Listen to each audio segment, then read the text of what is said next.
رب اشرح لي صدری ویسر لي امری واحلل عقدۃ من لسانی یفقہوا قولی۔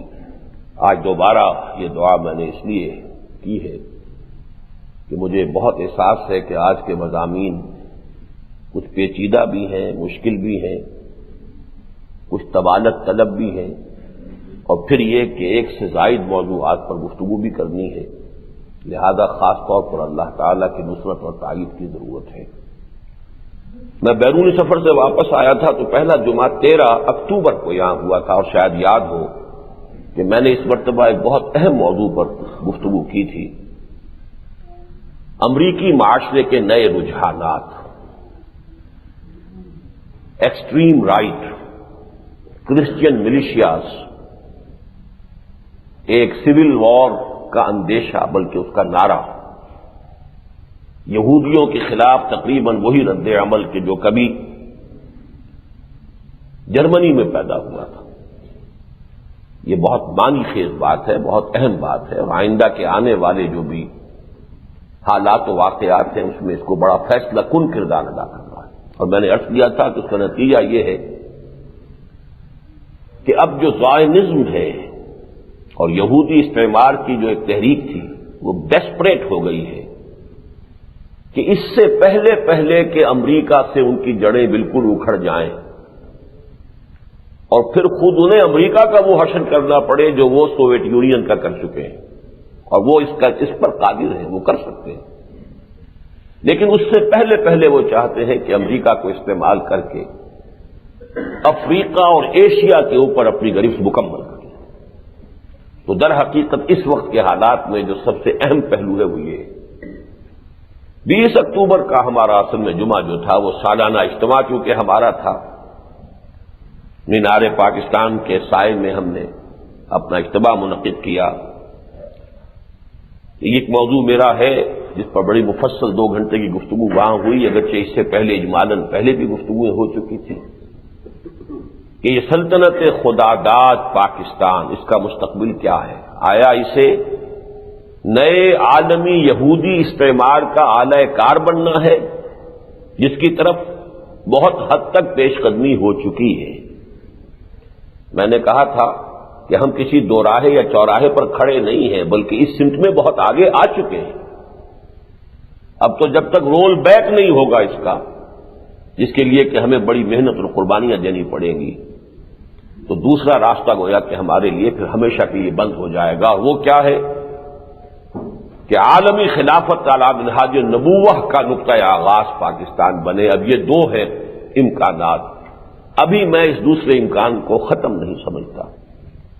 اس کے بعد اصل میں 27 تاریخ کو جو جمعہ آیا تو سالانہ اجتماع میں جو 2 گھنٹے کی 4-5 تقریریں ہوئیں، اس کے علاوہ بھی کچھ اور پروگرام تھے، تو میں تھکا ہوا بھی بہت تھا اور میرا گلا بہت خراب تھا، تو میں نے اس جمعے کی رخصت کی اور ذرا یہاں سے باہر بھی چلا گیا تھا دیہات میں، اور ایک دیہاتی مسجد میں میں نے جمعہ ادا کیا ہے۔ یہ بھی ایک تجربہ ہے جو اس سے پہلے شاید مجھے کبھی نہیں ہوا۔ اس سے پہلے اگر کبھی دیہات میں گیا بھی ہوں تنظیم اسلامی کے دوروں کے دوران، وہاں بھی پھر جمعے کی تقریر میری ہوتی تھی، لیکن اس مرتبہ میں نے ایک مقتدی کی حیثیت سے ایک گاؤں کی مسجد میں جمعہ ادا کیا۔ وہ ایک تجربہ ہے، بس اس کا صرف اس اعتبار سے ذکر کر رہا ہوں۔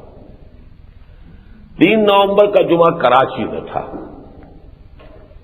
وہاں میرا موضوع وہی تھا جو آج یہاں پہلا موضوع ہے، یعنی دجالی فتنہ، دجال اکبر اور مسیح الدجال، احادیث نبویہ کی روشنی میں۔ یہ اس کا گویا کہ پورا عنوان ہے۔ آپ میں سے بہت سے حضرات جو ہیں اخباری اطلاع میں اس کو دیکھ چکے ہوں گے۔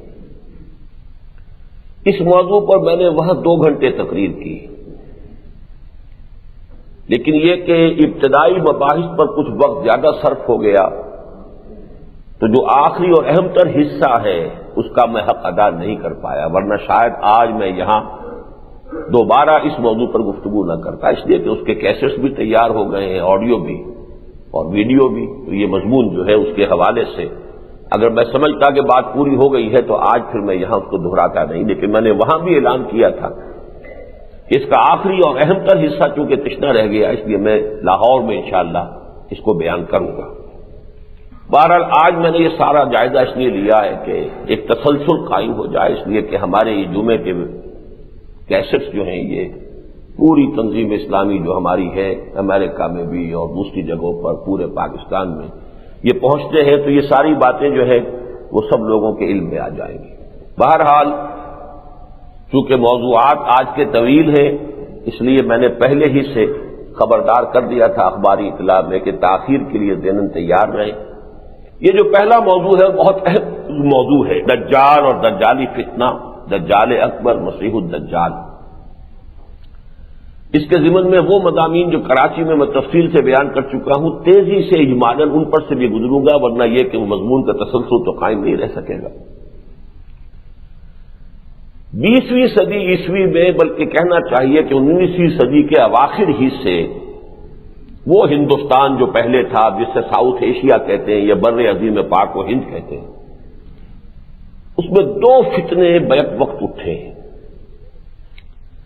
اور ان دونوں فتنوں کا ایک نتیجہ یہ نکلا ہے کہ حدیث نبوی سے مسلمانوں کو بالعموم بودھ پیدا ہو گیا۔ پہلا فتنہ قادیانیت کا، جھوٹی نبوت۔ اگرچہ نبوت کا دعویٰ تو غلام احمد قادیانی نے اس صدی کے آغاز میں کیا ہے 1905 میں، لیکن بہرحال اس کے دعوی اس سے پہلے بھی مہدی موعود ہونے کا دعویٰ اور مسیح موعود ہونے کا دعویٰ، یہ سارے دعوے تو رفتہ رفتہ جو ہے جیسے جیسے نشہ چڑھتا گیا تھا دماغ کو، ویسے ویسے جو ہے ان کے دعوے بڑھتے گئے۔ کیونکہ مہدی موعود بھی اس نے کہا میں ہوں، مسیح موعود بھی میں ہوں، لہذا مسلمانوں کے اندر ایک رد عمل پیدا ہو گیا کہ ان حدیثوں میں جن میں اس کا تذکرہ ہے، ایک غلط کار شخص کو ان کی وجہ سے، ان کے حوالے سے یہ دعوے کرنے کا موقع مل گیا، تو ایک گویا کہ منفی نتیجہ برآمد ہوا۔ ان حدیثوں کی طرف توجہ ہونی چاہیے ہی نہیں کہ جن کے حوالے سے، جن سے سند حاصل کر کے کچھ لوگ جو ہیں وہ اپنی مہدویت کے یا اپنی مسیح موعودیت کے وہ جو کاروبار جو ہے چمکاتے ہیں، تو اس سے ایک ابا، ایک منفی رد عمل پیدا ہوا ہے۔ دوسرا فتنہ تھا فتنہ انکار سنت اور استخفاف حدیث۔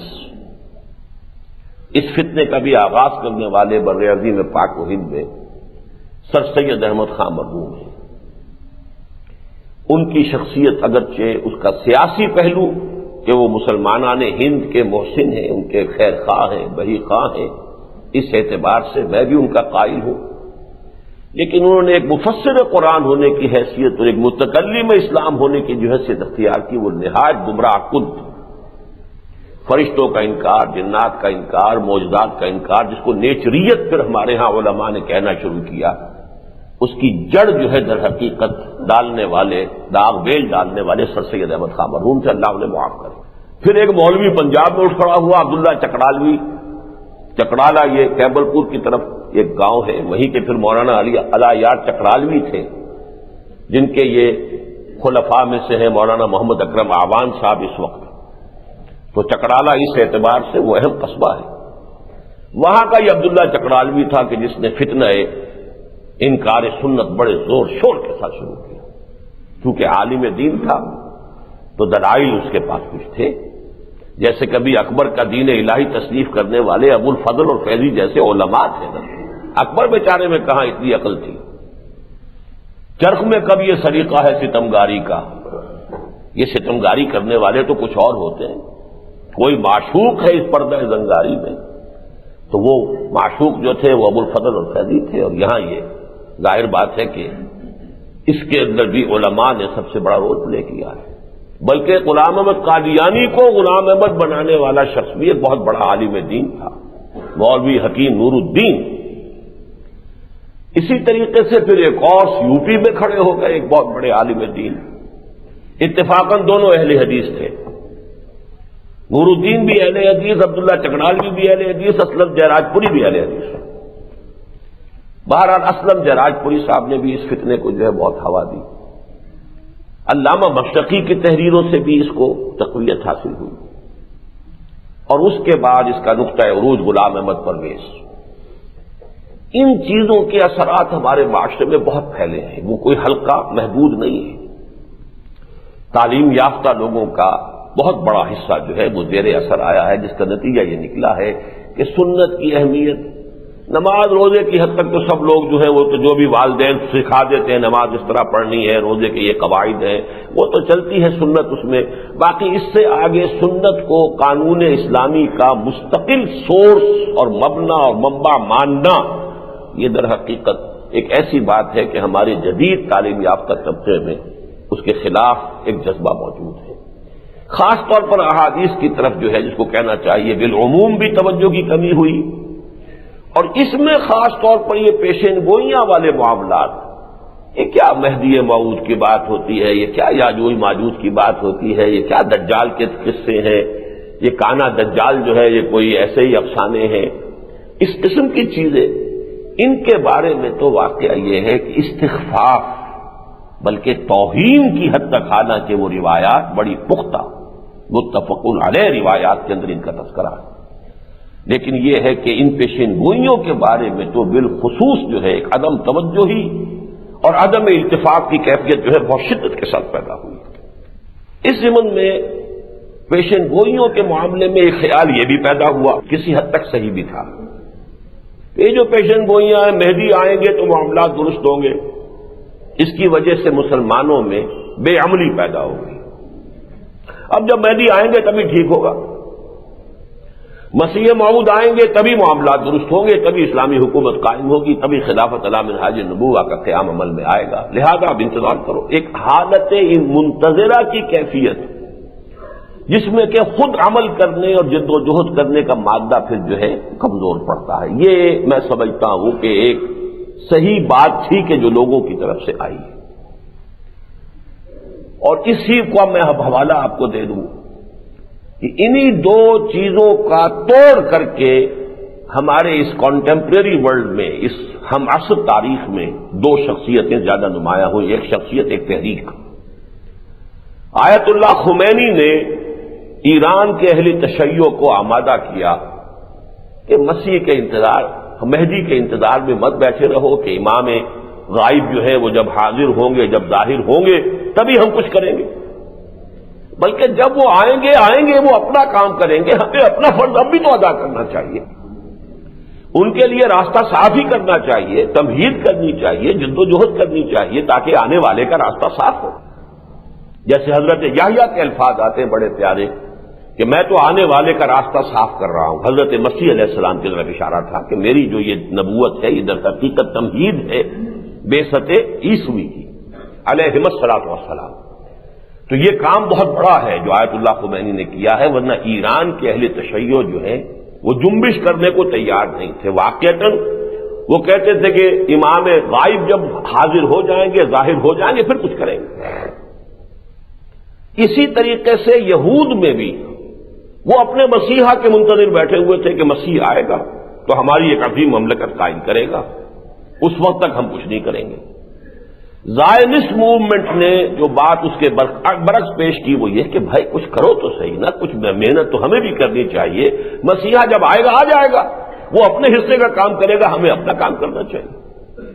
لہذا انہوں نے 1897 میں ایلڈرز آف دی زائن نے جمع ہو کر ایک نقشہ بنایا، اور اس نقشے کے نتیجے میں پے بپے اتنی عظیم کامیابیاں حاصل ہوئیں۔ 1917 میں بالفور ڈکلریشن ہو گیا، یہودیوں کو حق دے دیا گیا بین الاقوامی سطح پر کہ وہ فلسطین میں آباد ہو سکتے ہیں، جا کر مسلمانوں سے جائیدادیں خرید سکتے ہیں، زمینیں خرید سکتے ہیں، مکان خرید سکتے ہیں، اور اس کے نتیجے میں پھر یہ ہوا کہ 1948 میں 14 مئی 1948 کو اسرائیل ایک ریاست کی حیثیت سے قائم ہو گیا۔ 1967 میں انہوں نے 6 روزہ جنگ کے اندر ایک عظیم شکست دی، شام کو بھی، مصر کو بھی، اردن کو بھی، اور یہ کہ اپنی سرحدیں بہت بڑھا لی۔ تو یہ ان کا ایک سارا معاملہ زائنسٹ کا ہے۔ انہوں نے بھی یہ کہا کہ منتظر مت بیٹھے رہو۔ میں اسی کی ایک مثال قرآن سے دینا چاہتا ہوں کہ جو لوگ یہ سمجھتے ہیں کہ ان پیشین گوئیوں کا یہ نتیجہ نکلتا ہے، یہ نتیجہ نکلنے کا امکان تو ہے، لیکن ایک مسلمان کے لیے یہ نتیجہ نہیں نکلنا چاہیے۔ اور پیشین گوئی اگر ایسی ہی کوئی ہلکی شے ہوتی تو میں مثال دے رہا ہوں، قرآن مجید میں سورہ روم کی پہلی 3 آیات کے اندر پیشین گوئی آئی، الف لام میم غلبت الروم فی ادنی الارض وهم من بعد غلبهم سیغلبون فی بضع سنین للہ الامر من قبل ومن بعد ویومئذ یفرح المؤمنون صدق اللہ العظیم. اب اس کا ایک تاریخی پس منظر ہے.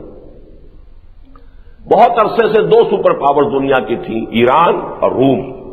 سلطنت کسریٰ، سلطنت روما، سلطنت قیصر. تاریخ جھولا جھول رہی تھی. کبھی رومی آگے بڑھتے تھے، ایرانیوں کو پیچھے دھکیل دیتے تھے. کبھی ایرانی آگے بڑھتے تھے، شام اور ایشیائے کوچک پر قبضہ کر کے، اور رومیوں کو یورپ میں دھکیل دیتے تھے. یہ ہوتا رہا. اتفاق یہ ہوا ہے کہ ادھر حضور صلی اللہ علیہ وسلم پر وحی کا آغاز ہوا 610 عیسوی میں. ادھر یہ کہ کسریٰ نے شکست پر شکست دینی شروع کی رومیوں کو، یہاں تک کہ 614 میں حضور کی بعثت کے تقریباً 5ویں برس ایک بڑی زبردست شکست دی ایرانیوں نے، مجوسیوں نے رومیوں کو. بیت المقدس پر قبضہ کر لیا. ان کا جو سب سے بڑا کنیسہ تھا اس کو ختم کیا، برباد کیا. جو ان کے پاس ان کے خیال میں رکھی ہوئی تھی وہ اصل صلیب جس پر حضرت مسیح ان کے عقیدے کے مطابق مصلوب ہوئے تھے وہ لے گئے وہاں سے. ان کی مقدس ترین شے تھی. تو ایک بدترین شکست ہوئی ہے ہرقل قیصر روم کو اس وقت. اس کے نتیجے میں مکے میں اس وقت کشمکش جاری تھی مشرکین کی اور مسلمانوں کی، اہل ایمان کی. لہذا چونکہ ایک قرب اور مناسبت تھی مسلمانوں کو عیسائیوں کے ساتھ، رومی عیسائی تھے، حضرت مسیح کا ذکر قرآن میں ہے. لہذا مشرکین مکہ کو چونکہ مناسبت تھی آتش پرستوں کے ساتھ، وہ بھی مشرک، بتوں کو پوجنے والے اور وہ آگ کو پوجنے والے، بڑی خوشیاں منائی انہوں نے، بڑی بغلیں بجائیں کہ دیکھو مسلمانوں، ہمارے جو ساتھی ہیں، ہمارے جو ہم مشرب ہیں، جو آتش پرست ہیں، انہوں نے تمہارے ساتھیوں کو، تمہارے ہم مشربوں کو، تم اہل کتاب کہتے ہو، ایسی عبرتناک شکست دی. اسی وقت ہوئی تھی ہجرت حبشہ، اور ایک عیسائی نے ہی مسلمانوں کو پناہ بھی دی تھی، اس لیے زیادہ انہیں اس کا غیظ و غضب بھی تھا. تو انہوں نے اس کا خوب جو ہے وہ اس کا ایک پروپیگنڈا ایشو بنایا. ان حالات میں یہ آیات نازل ہوئیں، مسلمانوں کے دل بجھ گئے. سیدھی بات ہے، اثرات ہوتے ہیں، حالات بدلتے ہوئے حالات کے کچھ نہ کچھ اثر تو پڑتے ہیں. لہذا یہ آیات نازل ہوئی، الف لام میم غلبت الروم فی ادنی الارض. ادنا کہتے ہیں قریب ترین سرزمین. جزیرہ نما عرب کے قریب ترین علاقہ کون سا ہے؟ شام عرب، عراق عرب، دونوں ہی عرب ہی کے حصے ہیں. یہ گویا کہ شمال کا تاج ہے جو جزیرہ نما عرب کے سر پر تاج رکھا ہوا عراق اور شام کا. تو فی ادنی الارض غلبت الروم، رومی مغلوب ہو گئے فی ادنی الارض. یہ تو واقعہ ہو گیا. وَهُم مِّن بَعْدِ غَلَبِهِمْ سَيَغْلِبُونَ، لیکن ان قریب ہی وہ اپنی اس مغلوبیت کے بعد پھر غالب آ جائیں. اب یہ ایک پیشن گوئی ہے اور بڑے ہی سمجھیے اعتماد کے ساتھ. فی بضع سنین، یہ ہوگا لگ بھگ 10 سالوں میں، 10 سال سے کم میں. للہ الامر من قبل ومن بعد، معاملہ تو پہلے بھی اللہ کے ہاتھ میں تھا، اللہ کے اختیار میں تھا، بعد میں بھی اللہ کے ہاتھ اور اختیار میں ہے. لیکن بہرحال جو حق مشیت عزتی ہے اس میں کوئی نہ کوئی حکمت تھی کہ اس وقت ان کو شکست ہوئی ہے. لیکن یہ کہ ایک دوسری خوشخبری ہے. ایک خوشخبری تو یہ کہ رومی دوبارہ غالب آ جائیں گے. وَيَوْمَئِذٍ يَفْرَحُ الْمُؤْمِنُونَ، اس دن اہل ایمان کو بھی بہت بڑی خوشی نصیب ہوگی. اس پیشن گوئی کی بنیاد پر حضرت ابو بکر صدیق رضی اللہ تعالیٰ نے امیہ ابن خلف سے شرط کر لی. 3 سال کے اندر اندر رومی جو ہے غالب آ جائیں گے. 10 اونٹوں کی شرط ہو گئی. اگر 3 سال میں غالب نہ آئے تو حضرت ابو بکر 10 اونٹ دیں گے امیہ ابن خلف کو، اور اگر غالب آ گئے تو امیہ شرط ہار گیا، وہ 10 اونٹ دے گا. حضور کو جب اطلاع ہوئی آپ نے فرمایا، اس وقت تک شرط لگانا اور نہ جوا وغیرہ یہ ساری چیزیں حرام نہیں ہوئی تھی. حضور نے فرمایا دیکھو قرآن میں لفظ بضع آیا ہے، اور بضع کا اطلاق عربی زبان میں 10 تک پر ہوتا ہے. لہذا تم اپنی شرط جو ہے وہ 3 سال کی بجائے اس کی مدت کر دو 9 سال، اور یہ کہ اونٹوں کی مقدار بڑھا دو، 100 اونٹ کر دو. لہذا وہ شرط اسی شکل میں تبدیل ہو گئی. لیکن ہوا کیا اس 10 سال کے بعد 624 میں ادھر ہرقل نے شکست فاش دی. وہ پیترا بدل کر آیا ہے کیسپین سی کے ساتھ، ادھر سے آیا، شمال سے آ کر اس نے گویا کہ ایرانیوں کے پشت میں چھرا گھونپا. اور ان کا سب سے بڑا آتش کدہ جو تھا، جیسے ان کا بیت المقدس انہوں نے جو ہے وہ تاراج کیا تھا، سب سے بڑے آتش کدے کو اس نے ویران کیا. اور پھر اس نے فتح حاصل کی اور بالآخر جو ہے وہ صورتحال بالکل بدل گئی. اور آپ دیکھیے عجیب بات، وَيَوْمَئِذٍ يَفْرَحُ الْمُؤْمِنُونَ، یہی وہ دن تھے جب کہ غزوہ بدر ہوا اور مسلمانوں کو فتح عظیم حاصل ہوئی. 2 پیشن گوئیاں پوری ہو گئی. الف لام میم، غلبت الروم فی ادنی الارض وهم من بعد غلبهم سيغلبون في بضع سنين لله الامر من قبل ومن بعد وَيَوْمَئِذٍ يَفْرَحُ الْمُؤْمِنُونَ. اہل ایمان کو دوہری خوشیاں نصیب ہوئیں. ایک طرف رومیوں کی فتح سے خوشی ہوئی، اس لیے کہ بہرحال آتش پرست مجوسی تھے، ان کے اوپر بہرحال اہل کتاب میں ایک طبقہ ہے کہ جو غالب آ گیا. دوسری طرف اللہ تعالیٰ نے یوم الفرقان کا مشرکین مکہ پر مسلمانوں کو فتح عظیم عطا فرمائی. اب یہ ہے پیشن گوئی. اس کا نتیجہ صحابہ کرام نے یہ تو نہیں نکالا تھا کہ اب چونکہ اللہ نے کہہ دیا غلبہ ہو جائے گا اور ہمیں بھی خوشی نصیب ہو جائے گی، ہم ہاتھ پاؤں توڑ کے بیٹھ رہے. اگر کوئی پیشن گوئیوں کی وجہ سے ہاتھ پاؤں توڑ کر بیٹھ رہتا ہے تو یہ اس کی حماقت ہے، اس کی غلطی ہے. اس سے یہ نتیجہ نکالنا کہ پیشن گوئیوں کا تذکرہ ہی نہیں ہونا چاہیے، یہ میرے نزدیک جو ہے یہ جہل مرکب ہے. اگر پیشن گوئی اتنی ہی غلط چیز ہوتی تو قرآن نے یہ عظیم پیشن گوئی کیوں کی ہوتی؟ الف لام میم غلبت الروم فی ادنی الارض وهم من بعد غلبهم سيغلبون في بضع سنين لله الامر من قبل ومن بعد ويومئذ يفرح المؤمنون. تو معلوم ہوا کہ یہ نتیجہ نکلنے کا امکان تو ہے، لیکن یہ انسانوں کی غلطی ہے کہ وہ یہ نتیجہ نکالیں. اصل تو یہ کہ جو حالات پیش آنے والے ہیں ان کی خبریں انبیاء دیتے رہے، اس حوالے سے وہ پیشن گوئیاں ہیں. اور پر انسان غور کرے، ان کو سمجھے. اس کے حوالے سے وہ سرما ہے میری آنکھ کا خاک مدینہ و نجف. ہم اپنی ان آنکھوں کے لیے قرآن مجید سے، حدیث سے، انبیاء کی پیشن گوئیوں سے، انبیاء سابقین کی پیشن گوئیوں سے، محمد الرسول اللہ کی پیشن گوئیوں سے صلی اللہ علیہ وسلم علیہ السلام آنے والے حالات کے بارے میں ایک رائے قائم کریں گے، دور دور تک دیکھیں گے. لیکن یہ نہیں ہے کہ اپنے ہاتھ پاؤں توڑ کر بیٹھ رہے، جد و جہد جو ہے وہ کرنا بند کر دیں. ہمیں تو آج جو ہم کر سکتے ہیں وہ کرنا ہے، ہر حال میں کرنا ہے. پھر یہ کہ ان پیشن گوئیوں کے بارے میں یہ یقینی بات نہیں ہے کہ کب ہوگا.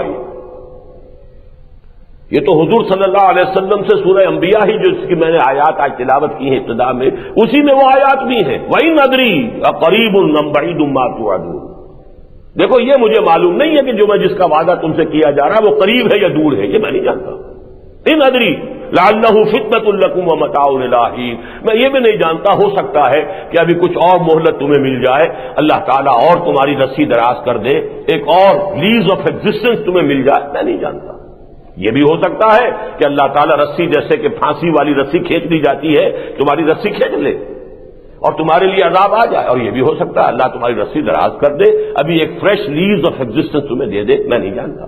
تو ٹائم ٹیبل جو ہے وہ یقینی بات نہیں ہے، لیکن ان حالات کا کہ جن کی صحیح احادیث میں جن کا تذکرہ موجود ہو، ان سے عدم التفات، بے اعتنائی برتنا میرے نزدیک تو ایک طرح سے حدیث رسول کی توہین ہے. اور حدیث رسول کی توہین در حقیقت خود محمد الرسول اللہ کی توہین ہے صلی اللہ علیہ وسلم. یہ بھی میں آپ کو بتاتا چلوں کہ جب یہ فتح ہو گئی اور شکست جو وہ شرط جو تھی، تو امیہ ابن خلف نے پھر 100 اونٹ دیے. امیہ ابن خلفہ یا کوئی اور نام تھا، اس نے 100 اونٹ دیے. حضرت ابوبکر نے لا کر حضور کی خدمت میں پیش کیے. حضور نے فرمایا کہ نہیں، یہ تمہارے لیے اب جائز نہیں ہے، اس لیے کہ اب وہ جو سورہ بقرہ کی وہ آیات نازل ہو چکی تھی جو خبر اور بیسر کے بارے میں ہے. لیکن لے لو، حربی کافر سے تو لے لو وہ 100 اونٹ، لیکن یہ کہ اس کو اب صدقہ کر دو. بہرحال اس تمہید کے بعد اب آئیے جو خبریں دی گئی ہیں ہمیں قرآن مجید میں اور احادیث نبویہ میں، سب سے زیادہ شد و مد کے ساتھ، سب سے زیادہ تکرار کے ساتھ، سب سے زیادہ ایمفیسس کے ساتھ جس چیز کی خبر دی گئی ہے وہ کیا ہے؟ قیامت. وہ بجلی کا کڑکا تھا یا صوت ہادی، عرب کی زمین جس نے ساری ہلا دی، وہ تو سب قیامت کا ذکر تھا نا۔ ابتدائی آیات میں توحید کا بھی بہت کم ذکر ہے، رسالت کا بھی بہت کم ذکر ہے، سارا زور آخرت میں۔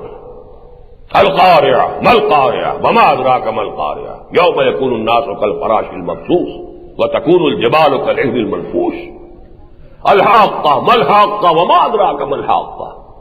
یہ سارا زور کس پر ہے؟ اذا زلزلت الارض زلزالہا واخرجت الارض اثقالہا وقال الانسان ما لہا۔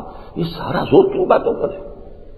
قیامت آئے گی، اسی لیے آیا ہے عما یتساءلون عن النبأ العظیم الذی هم فیہ مختلفون۔ یہاں ذرا ایک پوائنٹ جو ہے بہت اہم تھا جو رہ گیا ہے تمہید میں۔ دیکھیے انبیاء کا معاملہ کیا ہے؟ انبیاء نے پیشین گوئیاں کی ہیں، اور خاص طور پر نوٹ کیجئے کہ نبی کا لفظ نکلا کہاں سے ہے؟ زیادہ رائے یہ ہے نبا کے معنی خبر۔ نبی تو کہتے ہی اس کو جو غیب کی خبر دینے والا ہے، سیدھی سی بات ہے۔ نبأ عظیم عما یتساءلون عن النبأ العظیم الذی هم فیہ مختلفون۔ نبی نبا خبر دینے والا۔ ایک رائے یہ بھی ہے لیکن بہت ہی ضعیف ہے کہ نبون سے ہے۔ نبوتن کہتے ہیں بلندی کو، تو گویا کہ نبی اس اعلیٰ مقام پر ہوتا ہے، بلند مقام پر ہوتا ہے، اور اس میں بڑی گہری مماثلت ہے کہ حضور نے جب پہلا اپنا پبلک جلسہ کیا ہے، یوں سمجھیے پہلا خطاب عام، تو آپ اونچی جگہ پر کھڑے ہوئے کوئی صفحہ پر، اور آپ نے کہا کہ لوگوں اگر میں تمہیں بتاؤں کہ اس پہاڑ کے پیچھے دشمن ہے تم پر حملہ کیا چاہتا تو مانو گے؟ ہاں ضرور مانیں گے، اس لیے بھی مانیں گے کہ آپ کا صادق الامین ہے، آپ نے کبھی جھوٹ بولا ہی نہیں، اور اس لیے بھی مانیں گے کہ آپ اوپر کھڑے ہیں پہاڑ کے دونوں طرف دیکھ رہے ہیں، ہم تو ادھر ہیں، ہمیں پہاڑ کے پیچھے کیا نظر نہیں آ رہا۔ بعین ہی سمجھیے کہ نبی اس مقام پر ہے کہ دنیا اور آخرت دونوں کو بیک وقت دیکھ رہا ہے۔ ہماری نگاہ دنیا کے سامنے، یہی تو فرق ہے۔ تو نبی تو خبر دینے والا ہے۔ غیب وہ بھی تھا کہ جو اس وقت جو عام لوگوں کی نگاہوں سے پوشیدہ تھا، اور غیب وہ بھی ہے کہ جو آئندہ آنے والے حالات ہیں وہ بھی تو غیب ہی ہے نا۔ مستقبل کو تو غیب کے پردے میں ہوتا ہے، کیا حالات آنے والے وہ بھی غیب ہے۔ اس وقت بھی ملائکہ بھی موجود تھے لیکن عالم غیب میں تھے، جنات بھی تھے وہ بھی ہمیں نظر نہیں آتے تھے۔ اللہ تعالیٰ جو اصل ہستی ہے جس پر سارے ایمان اور یقین کا دار و مدار ہے، ایمان کا اور اسلام کا، وہ بھی غیب میں ہے یا ہم غیب میں ہے۔ بہرحال ایک پردہ غیب جو ہے وہ ہمارے اور اس کے درمیان تو ہے نا۔ تو نبی تو در حقیقت اس کے لفظ کا اشتقاق ہی جو ہے نبا سے ہو یا نبون سے ہو، ان دونوں کا مفہوم ہی یہ ہے کہ در حقیقت وہ خبریں دینے والے۔ اب اس کے بعد آئیے تمہیداً کہ سب سے بڑی خبر جو دی ہے وہ تو ہے عما یتساءلون عن النبأ العظیم۔ اگرچہ اب تو سائنس یہاں پہنچ چکی ہے کہ دنیا یہ کائنات ختم ہو جائے گی۔ کچھ عرصے تک پہلے تک جب تک کہ نیوٹونین ایرا چل رہا تھا فزکس میں، خیال یہ تھا کہ یہ ایور لاسٹنگ ہے، اس کو کبھی ختم نہیں ہونا۔ میٹر از انڈسٹرکٹیبل، میٹر ڈسٹرائے ہو ہی نہیں سکتا، ختم کیا ہی نہیں جا سکتا، تو کیسے ختم ہو جائے گی؟ یہ میٹر ہی ہے نا۔ آج وہ معاملہ ختم ہو چکا، Newtonian era of physics finished. اب جو ہے آئنسٹائن کا ایرا ہے۔ Matter can be converted into energy, energy can be converted into matter. اب یہ جو ایک ڈوئلزم تھا کہ میٹر اور شے ہے، انرجی اور شے، ختم، سنویت ختم، توحید ہو گئی ہے، ایک ہی شے ہے۔ اور آج جو theories of the creation of universe ہے کہ ایک اسپائرل کے مانند جو ہے یہ پھیلتی جا رہی ہے کائنات، ایک رائے یہ ہے کہ اس کے بعد یہ الٹے رخ پر چلے گی، اور جیسے ایک نقطے سے شروع ہوئی تھی پھر ہو کر ایک نقطے پر ختم ہو جائے۔ لیکن یہ آج کی سائنس کے اعلیٰ ترین سرکلز میں تو یہ بات ہے، بہت سے ہمارے لوگ اب بھی اصل میں وہی نیوٹونین ایرا جو ہے اسی کے فضا میں سانس لے رہے ہیں۔ لہذا عام طور پر خیال یہ ہے کہ بھائی کیا ہے قیامت کی خبر، قیامت قیامت قیامت قیامت، دنیا چلتی رہے گی، سنتے آ رہے ہیں، لیکن جان لیجئے کہ سب سے حتمی، سب سے یقینی جتنی ایک انسان کے لیے سب سے یقینی شے ایک ہے، وہ موت ہے، موت آ کر رہے گی۔ اسی طریقے سے اس کائنات کی سب سے عظیم، سب سے قطعی شدنی حقیقت قیامت ہے۔ لیکن ذرا نوٹ کر لیجئے، اس قیامت کا جو لفظ ہم استعمال کرتے ہیں اس میں بھی ایک غلط العام ہے۔ جسے قیامت ہم کہہ دیتے ہیں وہ اصل میں 3 ادوار کا نام ہے۔ 3 مرتبہ سور میں پھونکا جائے گا، نفخہ اولا، نفخہ فزع، پوری کائنات میں ہلچل مچ جائے گی۔ زلزلۃ الساعہ جس کو کہا گیا، اس کے لیے لفظ ہے ساعہ۔ پہلا سور جب پھونکا جائے گا اسے قیامت نہیں کہتے، الساعہ۔ یا ایھا الناس اتقوا ربکم ان زلزلۃ الساعۃ شیء عظیم یوم ترونها تذهل كل مرضعة عما ارضعت وتضع كل ذات حمل حملها وترى الناس سكارى وما هم بسكارى ولكن عذاب الله شديد۔ الساعة یا القارعہ ما القارعہ، یہ سب الساعہ ہے۔ والساعة أدهى وأمر، بڑی کڑوی شے ہے، بہت بڑا زلزلہ آنے والا ہے۔ یہ جو پہاڑ ہیں روئی کے گالوں کی طریقے سے چل رہے ہوں گے، یہ ساری کیفیات ساعہ کی ہے، قیامت کی نہیں ہے۔ پہلا نفخہ، نفخہ اولا، نفخہ فزع، الساعہ۔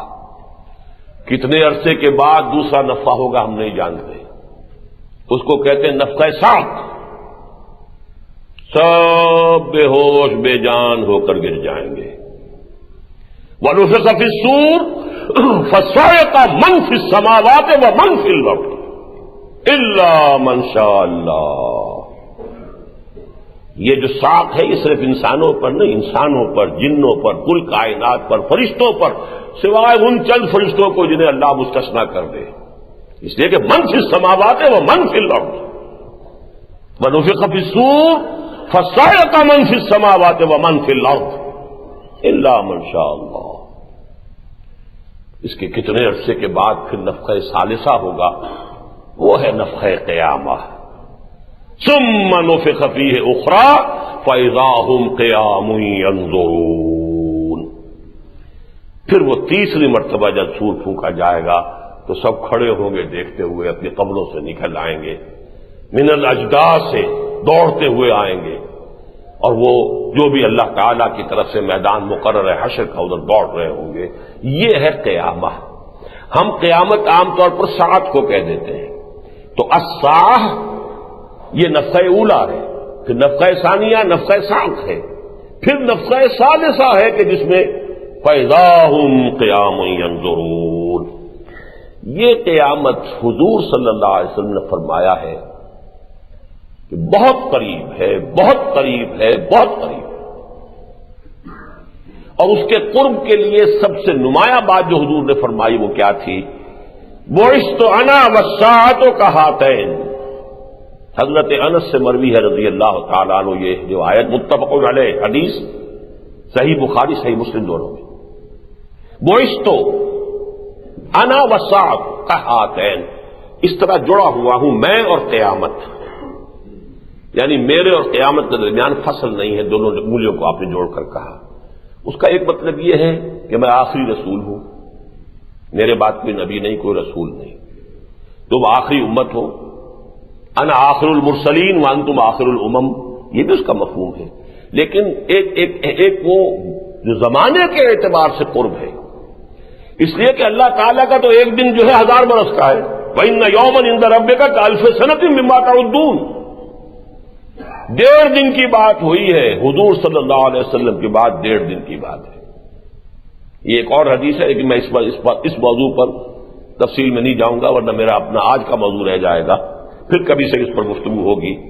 پھر آپ نے یہ بھی فرمایا، ایک اور حدیث ہے ترمذی میں، بُعِثْتُ فِي نَفْسِ السَّاعَةِ فَسَبَقْتُهَا كَمَا سَبَقَتْ هَٰذِهِ۔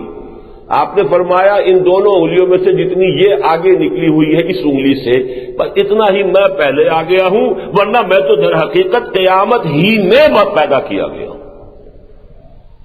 قیامت اتنی قریب ہے، اتنی یقین ہے، اتنی شدنی ہے، اتنی پاس آ چکی ہے کہ کوئی اب فصل نہیں ہے، اب کوئی وقفہ نہیں ہے، بلکہ کہہ سکتا ہوں میں کہ بُعِثْتُ، کہ میں تو انما بُعِثْتُ فی نفس الساعہ، صرف یہ ہے کہ جیسے یہ انگلی آگے کو نکلی ہوئی ہے، اس سے بس اتنا کچھ میں نے سبقت کی ہے۔ ان کے حوالے سے ذرا اب ان آیات مبارکہ کو جو میں نے آج تلاوت کی تھی سورہ انبیاء کی، ان پر تھوڑی سی ایک نظر ڈال لیجئے۔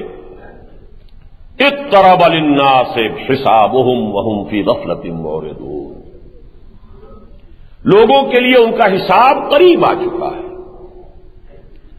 لیکن وہ اپنی غفلت میں اعراض کیے جا رہے ہیں، پہلوتے ہی کیے جا رہے ہیں، قیامت کی بات بھی سننے کو تیار نہیں۔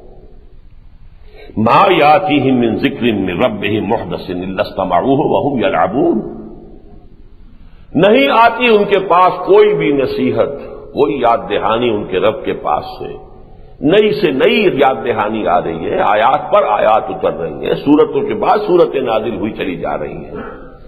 ان کا حال یہ ہے کہ ما یاتیہم من ذکر من ربہم محدث الا استمعوہ وہم یلعبون، وہ سنتے تو ہیں بظاہر کان لگا کر، لیکن اصل میں استہزاء کرتے ہوئے، کھیلتے ہوئے، تمسخر کرتے ہوئے، توجہ نہیں ہے، they are not taking it seriously.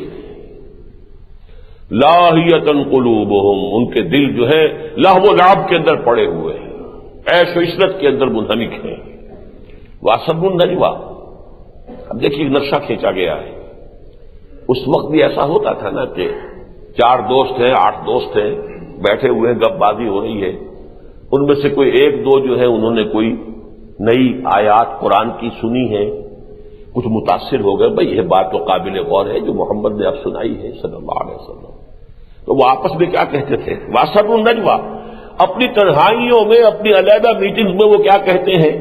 الذین ظلموا، وہ ظالم لوگ، هل هذا الا بشر مثلکم، یہ بھی تو تمہاری طرح کا ایک انسان ہے، کیوں اس کی دی ہوئی خبروں کو مانتے ہو؟ کیا اسے حق پہنچ گیا ہے کہ وہ غیب کی خبریں سنائے تمہیں؟ کون سا ذریعہ اس کے پاس ہے؟ هل هذا الا بشر مثلکم، اب دیکھیے اس میں پوری ذہنیت موجود ہے، منکرین حدیث والی پوری ذہنیت اس جملے میں موجود ہے کہ محمد بس جیسے بشر ہوتے ہیں، بلکہ کچھ لوگوں نے لفظ استعمال کیا ہے جیسے چٹھی رساں کا کام یہ ہے کہ چٹھی لا کے آپ کو دے دے، بس قرآن لا کے دے دینا محمد کا کام تھا، اللہ اللہ خیر صلی اللہ، باقی ہم جانے، قرآن جانے، ہم سمجھیں گے، ہم غور کریں گے، قرآن پہنچا دینے کا ذمہ تھا، اس کے سوا تو ان کی کوئی ذمہ داری نہیں، اس کے سوا ان کی کوئی اہمیت نہیں، ان کے سوا ان کا کوئی مرتبہ نہیں، کوئی مقام نہیں۔ ہاں اپنے زمانے میں وہ مسلمانوں کے امیر بھی تھے، اس لیے قرآن میں کہا گیا کہ اطاعت کرو، مطلب ہے امیر کی اطاعت کرو۔ اب آئندہ جو بھی امیر ہوگا، جو مرکز ملت ہوگا، یہ اصطلاح ہے جو وضع کی تھی غلام احمد پرویز نے، جو مرکز ملت ہوگا، جو حکومت بنے گی، وہ جو چاہے گی قرآن کو انٹرپریٹ کرے گی، جو نئے سے نیا مفہوم چاہے گی نکالے گی اور اس کو نافذ کرے گی۔ محمد الرسول اللہ کی تشریحات، توضیحات، آپ نے جو کچھ بیان کیا ہے اس سے وہ کوئی مستقل نہیں ہے، دائمی نہیں، یہ ہے اصل میں وہ ذہنیت۔ لاہیۃ قلوبہم واسروا النجوى الذین ظلموا هل هذا الا بشر مثلکم افتاتون السحر وانتم تبصرون، تو کیا ہو گیا تمہیں؟ تمہاری مت ماری گئی ہے، ایک جادو ہے جو وہ استعمال کر رہے ہیں، تم جادو کے پھندے میں پھنس رہے ہو۔ جیسے جادو کے جنتر منتر میں بھی کوئی تاثیر ہو جاتی ہے، ایسے ہی محمد جو تمہیں یہ آیات سناتے ہیں، کہتے ہیں کہ قرآن مجھ پر اللہ کی طرف سے نازل ہوا، اس کی تاثیر ہو جاتی ہے وقتی طور پر، جیسے نظر بندی ہو جاتی ہے، ایسے ہی تمہارے دلوں کے اوپر جو ہے کچھ تھوڑا سا اثر اس کلام کا ہو جاتا ہے۔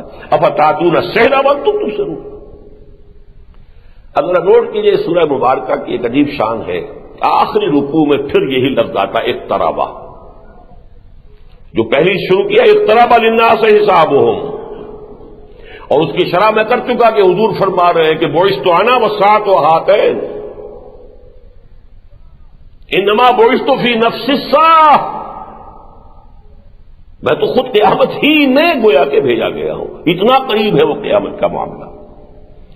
بہرحال اس کے بارے میں آخری میں فرمایا حتی اذا فتحت یاجوج وماجوج وهم من کل حدب ینسلون، یہاں تک کہ جب وہ وقت آ جائے گا کہ یاجوج و ماجوج کھول دیے جائیں گے اور ہر اونچائی پر سے پھسلتے ہوئے نظر آئیں گے۔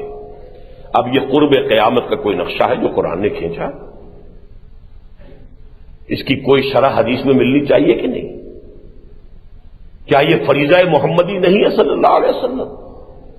انا انزلنا الیک الذکر لتبین للناس ما نزل الیہم، اے محمد ہم نے آپ پر یہ قرآن نازل کیا یا ذکر نازل کیا تاکہ جو کچھ لوگوں کے لیے ہم نے اتارا ہے آپ اسے واضح کریں ان کے لیے۔ قرآن مجید میں 2 جگہ یاجوج و ماجوج کا ذکر ہے، سورہ کہف میں ہے ان یاجوج و ماجوج مفسدون فی الارض، یا یہ کہ سورہ انبیاء کے اندر ہے حتی اذا فتحت یاجوج و ماجوج وهم من کل حدب ینسلون واقترب الوعد الحق، اس وقت قریب آ جائے گا وہ حق سچا وعدہ، قیامت کا وہ وعدہ قریب آن لگے گا۔ معلوم ہوتا کہ عین قریب قیامت یہ یاجوج و ماجوج کا معاملہ ہونے والا ہے۔ فَإِذَا هِيَ شَاخِصَةٌ أَبْصَارُ الَّذِينَ كَفَرُوا، اس وقت کافروں کی نگاہیں گڑی کی گڑی رہ جائیں گی، ٹنگی کی ٹنگی رہ جائیں گی، جیسے خوف کی کیفیت ہوتی ہے، آنکھیں پترا جاتی، کسی ایک جگہ جمی رہ جاتی، ادھر سے ادھر آنکھ حرکت نہیں کرتی، مبہوت ہو کر انسان جو ہے کسی جگہ ٹکٹکی بن جاتی ہے اس کی۔ فَإِذَا هِيَ شَاخِصَةٌ أَبْصَارُ الَّذِينَ كَفَرُوا، اس وقت وہ کہیں گے، آج مذاق اڑا رہے ہیں، استہزاء کر رہے ہیں، حدیثوں کا استخفاف کر رہے ہیں، ان کا مذاق اڑا ہے، کہاں یہ مہدی وہدی کیا یہ دجال وجال کے قصے چھوڑو، دفع کرو، ان باتوں کی کوئی اہمیت نہیں ہے، ان کی طرف توجہ کرنا۔ اور میں آپ سے عرض کر دوں، برا نہ مانے، جدید پڑھے لکھے لوگوں کے علاوہ میں نے تو خود بہت سے علماء کے ساتھ گفتگو کی ہے کہ جو اس انداز میں بات کرتا، یہ زہر کہاں تک سرایت کر چکا ہے اس کا مجھے اندازہ ہوا ہے بعض علماء کی گفتگو سے۔ ان چیزوں کو لا یعبا بہ، کوئی ان کی طرف کوئی توجہ نہیں۔ پھر یہ کہ کیا اس کا کہ وہ توجیہ کرتے ہیں کہ پورے ابواب، کتاب الفتن، کتاب الملاحم، کتاب و اشراط الساعہ، حدیث کے اندر پورے ابواب، دجال اور اس کی صفات اور اس کے حالات پورا باب، ابن سیاد کا پورا جو قصہ ہے، تمیم داری کی لمبی طویل حدیث، یہ ساری باتیں کائے کے لیے پھر؟ کیا حضور صلی اللہ علیہ وسلم معاذ اللہ ثم معاذ اللہ بیکار کی باتیں کرتے تھے؟ کیا حضور کے پاس کوئی وقت بہت ہی فاضل تھا بیکار کی باتوں میں ضائع کرنے کے لیے؟ معاذ اللہ ثم معاذ اللہ۔ محدثین پر آپ کا کیا اعتماد ہوا؟ انہوں نے کہا کہ یہ چیزیں جو ہیں ایسے ہی یہ اگر ٹھیکرے تھے اور کنکرے تھے تو کیوں انہوں نے جمع کر کے حدیث کی کتابوں میں جمع کر دی؟ بہرحال وہ تو میں عرض کر چکا ہوں کہ یہ 20ویں صدی کے ہمارے فتنوں میں سے ایک فتنہ ہے۔ اب آپ سمجھئے کہ قیامت کا تو ذکر جو ہے قرآن مجید کی، سمجھئے کہ اہم ترین خبروں میں سے ہے، اس سے قبل کیا ہونا ہے یہ ذرا درجے وار پہلے سمجھ لیجیے۔ تمہیداً میں یہ عرض کر دوں کہ میں کئی اجتماعات میں، جلسوں میں وہ حدیثیں بیان کر چکا ہوں کہ جن میں حضور کے دور سے آگے مستقبل کی طرف ادوار بیان کیے گئے۔ حضرت نعمان بن بشیر رضی اللہ تعالیٰ عنہ کی حدیث، پہلا دور نبوت، دوسرا دور خلافت علی منہاج النبوہ یعنی خلافت راشدہ، تیسرا دور مسلمانوں کی ملوکیت ملکن عاضن، چوتھا دور غیروں کی غلامی ملکن جبرین، پانچواں دور پھر خلافت راشدہ علی منہاج النبوہ۔ یہ اس حدیث میں بتائیں کہ نہیں بتائیں؟ اور یہ کتنی مرتبہ یہاں بھی بیان ہو چکی ہیں حدیثیں۔ آج میں ذرا ریورس آرڈر میں چل رہا ہوں۔ اس ساعہ کے بعد میں نے 3 ادوار گنا دیے، ساعہ، نفخہ اولا، نفخہ ثانیہ، نفخہ ثالثہ، قیامہ۔ لیکن اس سے پہلے کیا ہے؟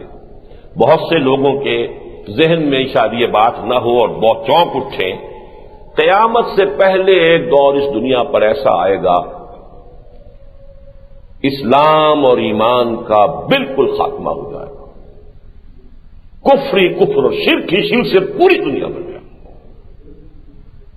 حالانکہ آج تک جو کچھ ہم نے بیان کیا اس سے شاید آپ کو یہ مغالطہ ہو گیا ہو کہ آخری دور تو خلافت علی منہاج النبوہ کا ہے، پوری دنیا کے اوپر اللہ کے دین کا غلبہ ہوگا، لیکن اس کے بعد پھر کچھ ہونے والا ہے، اس کو ان حدیثوں سے سمجھیے۔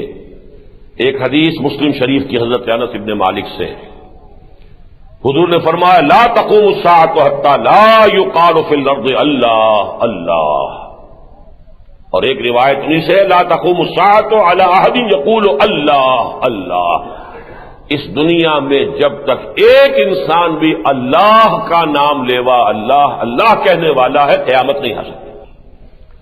دوسری حدیث مسلم کی روایت ہی ہے حضرت عبداللہ ابن مسعود سے لا تقوم الساعة الا على شرار الخلق، ساعہ کھڑی نہیں ہوگی. اب دیکھیے ان دونوں حدیثوں میں ساعہ کا لفظ آیا، قیامت کا نہیں آیا ہے. اس کی وضاحت میں کر چکا ہوں. نفخہ اولا کے بعد ساعت ہے، نفخہ ثانیہ کے بعد پھر وہ بے ہوشی ہے، اور نفخہ ثالثہ کے بعد قیامت ہے. فَإِذَا هُمْ قِيَامٌ يَنظُرُونَ. لیکن اس سے پہلے ایک دور آئے گا کہ پوری دنیا میں ایمان، اسلام کا، نیکی کا، خیر کا، بھلائی کا کوئی ذرہ نہیں رہے گا، کفر اور شرک ہو. اس سے پہلے دور آئے گا جبکہ پوری دنیا پر اللہ کا دین غالب ہو جائے گا. ان حدیثوں میں آج نہیں جا رہا، اس لیے کہ وہ نعمان ابن بشیر کی حدیث بارہا سنا چکا ہوں، حضرت ثوبان کی روایت بارہا بیان کر چکا ہوں. ان احادیث پر مشتمل ہم نے کتاب سے تقسیم کیے ہیں، پھیلائے ہیں، عام کیے ہیں، کیلنڈر بنائے، سب کچھ کیا. حضرت ثوبان کی روایت مسلم شریف کی کہ حضور نے فرمایا کہ اللہ تعالیٰ نے مجھے پوری زمین دکھا دی، سکیڑ کر، لپیٹ کر، یہاں تک کہ میں نے سارے مشرق بھی دیکھ لیے، سارے مغرب بھی دیکھ لیے، اور میری امت کی حکومت ان تمام علاقوں پر قائم ہو کر رہے گی کہ جو مجھے دکھا دیے گئے. حضرت مقداد بن الاسود کی روایت کہ اس روئے ارضی پر ایک گھر بھی نہیں بچے گا اور ایک خیمہ بھی باقی نہیں رہے گا جس میں اللہ کا دین داخل نہ ہو جائے. یہ ہم روایتیں ہیں نا. تو اس سے پہلے یہ دور آئے گا. ان تین روایتوں کا میں نے صرف حوالہ دیا، تذکرہ نہیں کر رہا. اب ان دونوں کو جوڑنے والی روایت سن لیجئے. یہ ام المومنین حضرت عائشہ صدیقہ رضی اللہ تعالی عنہا سے، حضرت عائشہ سے فرماتی ہے کہ حضور صلی اللہ علیہ وسلم نے ارشاد فرمایا لا يذهب الليل والنهار حتى يعبد اللات والعزى. یہ دن اور رات کا نظام ختم نہیں ہوگا، یعنی یہ وہی کائنات ساتھ جب درہم برہم ہو جائے گا، جب سورج مغرب سے نکلے گا اور چاند جو ہے سورج میں جا کر ڈھس جائے گا، تو یہ تو ایک جو ہے پورا نظام جو ہے وہ گویا کہ اس کے اندر جو ہے خلل واقع ہو جائے گا. حضور نے فرمایا لا يذهب اللیل والنہار، یہ دن اور رات کا نظام ختم نہیں ہوگا حتی یعبد اللات والعزی، یہاں تک کہ لات اور عزیٰ کی پرستش کی جانے لگے.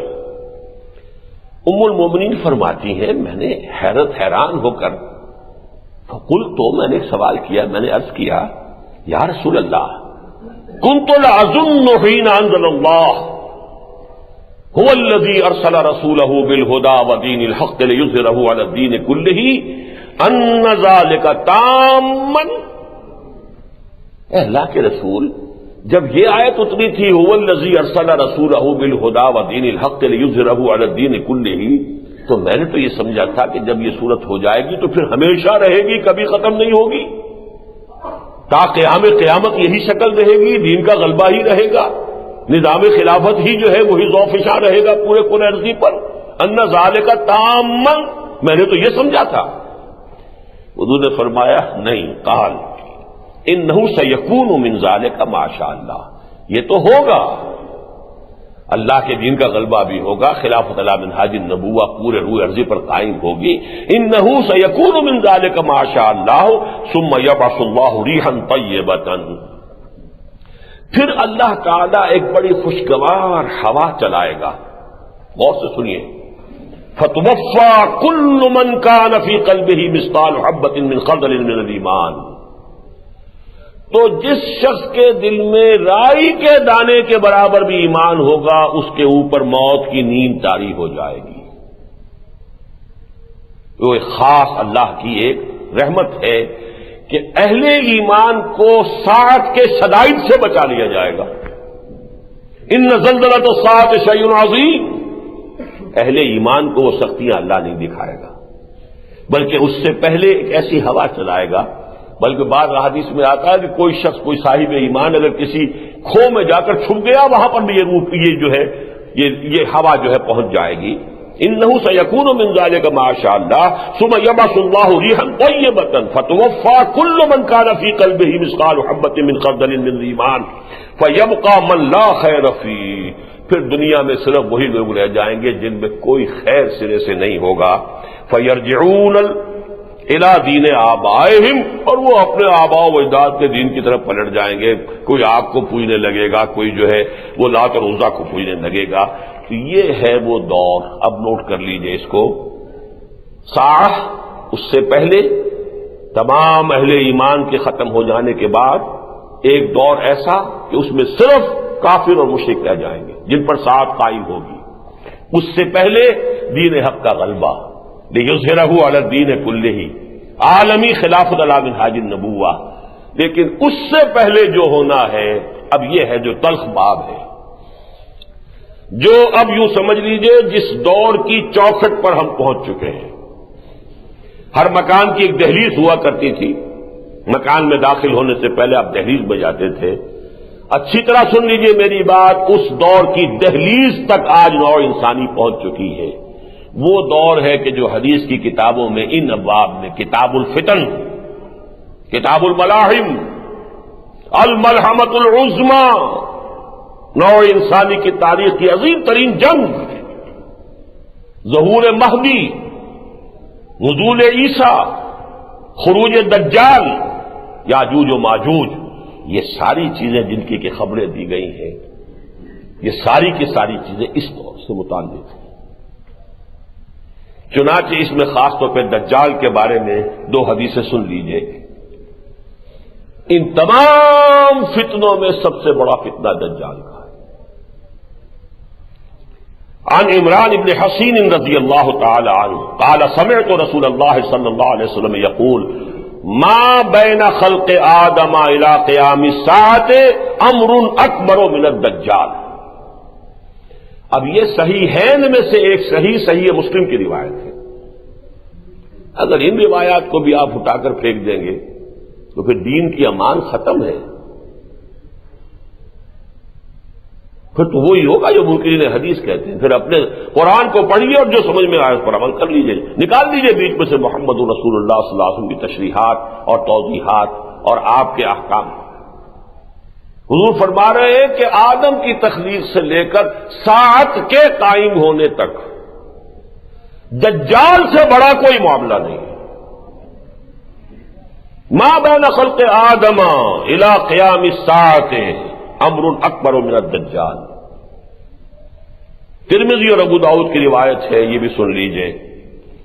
عن ابی عبیدہ بن الجراح رضی اللہ تعالی عنہ، جن کو حضور نے فرمایا امین هذه الامہ، ابو عبیدہ، قال سمعت رسول اللہ صلی اللہ علیہ وسلم یقول، فرماتے ہیں میں نے خود سنا محمد رسول اللہ کو فرماتے ہوئے انه لم يكن نبي بعد نوح الا قد انذر الدجال قومه۔ نوح کے بعد کوئی نبی ایسا نہیں گزرا جس نے اپنی قوم کو دجال کے خطرے سے آگاہ نہ کیا۔ وَإِنِّي أُنذِرُكُمُوهُ، اور میں بھی تمہیں اس سے خبردار کر رہا ہوں، اس کے بارے میں متنبہ کر رہا ہوں کہ ایک عظیم فتنہ ہے جو آ کر رہے گا۔ اب آئیے اچھی طرح سمجھیے دجال کا لفظ بنا کہاں سے ہے؟ دجل، اور یہ لفظ بھی بہت سے دوسرے عربی کے الفاظ کی طرح اردو میں مستعمل ہے۔ کتابی اردو جسے آپ کہتے ہیں، لٹریری اردو، اس میں تو ہے دجل و فریب، ملمہ، کسی شے کی حقیقت کے اوپر کوئی ہی اور شے کو لگا دیا جائے، پردہ پڑ جائے، اصل حقیقت چھپ جائے، ملمہ ہو گیا۔ تانبے پر پیتل پر سونے کا ملمہ کر دیا آپ نے، دیکھنے والے کو سونا نظر آ رہا ہے، حقیقت میں تانبا یا پیتل ہے۔ دجل و فریب، دھوکہ، فریب، یہ دجل ہے۔ اور سب سے پہلے نوٹ کیجئے کہ یہ لفظ آیا ہے حدیث میں تواتر کے ساتھ ایسے لوگوں کے لیے جو نبی نہیں ہوں گے، نبوت کا دعویٰ کریں گے، دجال ہوں گے۔ یہ حدیث سن لیجئے، ابو داؤد اور ترمذی دونوں کے اندر روایت ہے، وَأَنَّهُ سَيَكُونُ مِنْ أُمَّتِي كَذَّابُونَ ثَلَاثُونَ، میری امت میں سے 30 اٹھیں گے جھوٹے، دجالون، کلہم یزعم انہ نبی اللہ، اور ان میں سے ہر ایک کا یہ گمان ہوگا، دعویٰ ہوگا کہ وہ اللہ کا نبی ہے، وانا خاتم النبیین لا نبی بعدی، جبکہ میں آخری نبی ہوں، میرے بعد کوئی نبی نہیں۔ ولا تزال طائفة من امتی علی الحق ظاہرین لا یضرهم من خالفهم حتی یأتی امر اللہ۔ اس میں ایک خوشخبری یہ بھی دی گئی کہ ایک طرف تو یہ بھی ہوگا دجال اٹھتے رہیں گے، 30 ہوں گے جو دعوی نبوت کریں گے، جھوٹے ہوں گے، کذاب ہوں گے، لیکن یہ کہ اللہ تعالیٰ میری امت میں یہ خوشخبری کا پہلو ہے، ایک گروہ کو ضرور حق پر قائم رہے گا، وہ حق ہی پر قائم رہیں گے یہاں تک کہ اللہ کا فیصلہ آ جائے۔ اب نوٹ کیجئے دجالی فتنہ کیا ہے، اس کی اصل حقیقت کیا ہے۔ ابھی ہم نے دجال کے لفظ کو اور دجال جھوٹے نبیوں کے نبوت کے دعوے داروں کے لیے دجال حدیث میں لفظ آیا۔ ہماری اس صدی میں اصل میں شاید بہت سے لوگوں کو یہ خیال ہو یہ 30 کی تعداد کیسے پوری ہوگی۔ 6-7 تو پیدا ہو گئے تھے بالکل ابتدائی دور میں، مسیلمہ کذاب اور اسود عنسی وغیرہ وغیرہ، پورے تو نام مجھے بھی یاد نہیں، لعنت اللہ علیہم اجمعین۔ وہاں سے اب چلتے جائیے محمد علی باب اور بہاء اللہ اور نہ معلوم کچھ لوگ تو وہ ہیں کہ جو معروف ہیں، بہت سے لوگ ایسے جن کا کہ پتہ نہیں چلتا۔ میں آپ کو اس صدی سے مثال دیتا ہوں کہ ایک شخص تو بہت معروف ہے، غلام احمد، جھوٹی نبوت کا دعوے دار، دجال، غلام احمد قادیانی۔ ایک کا شاید آپ نے نام بھی نہ سنا ہو، یا شاید بہت سے لوگ ابھی تک اس کے بارے میں حسن ظن میں مبتلا ہو۔ رشاد خلیفہ جو ویسے تو مصر کا رہنے والا تھا، لیکن یہ کہ وہ آباد تھا اب امریکہ میں، 19 کے عدد کے حوالے سے اس نے ایک زمانے میں بڑا تہلکہ مچا دیا۔ کمپیوٹر نے قرآن کی حقانیت کا ثبوت دے دیا۔ 19 کا عدد جو ہے وہ قرآن مجید کی کنجی ہے۔ 19 کا عدد جو ہے وہ پڑھا ہوگا آپ نے، میرا خیال ہے بہت سے لوگوں کی نگاہ سے گزرا ہوگا، بہت سے لوگوں نے جو ضعیف الاعتقاد ہوتے ہیں اس کو بڑی اہمیت دی، اگرچہ اس میں جزوی طور پر حقیقت ہے۔ یہ اچھی طرح جان لیجئے، میں نے بارہا بیان کیا ہے، کوئی کفر ایسا نہیں ہے، کوئی شر ایسا نہیں ہے کہ جس میں کوئی نہ کوئی پہلو خیر کا، کوئی نہ کوئی صحت کا پہلو نہ ہو، کوئی نظریہ ایسا نہیں ہو سکتا، اس لیے کہ باطل محض کا تو وجود ہی کوئی نہیں، لہذا کچھ نہ کچھ تو حقیقت ہوتی ہے، کچھ نہ کچھ حقیقت تو مارکس کے فلسفے میں بھی ہے، کچھ نہ کچھ حقیقت جو ہے ڈارون کے فلسفے میں بھی ہے، کچھ نہ کچھ حقیقت جو ہے وہ فرائڈ کے فلسفے میں بھی ہے، لیکن اصل مسئلہ ہوتا ہے جب اسے کل بنا لیں۔ اس شخص نے 19 کے عدد کے حوالے سے، چونکہ یہ بہائی تھا، بعد میں معلوم ہوا لوگوں کو کہ بہائی تھا، لیکن بہائی اور ان کے ہاں 19 کا عدد جو ہے بڑا متبرک ہے، اس نے 19 کے حوالے سے بات شروع کی۔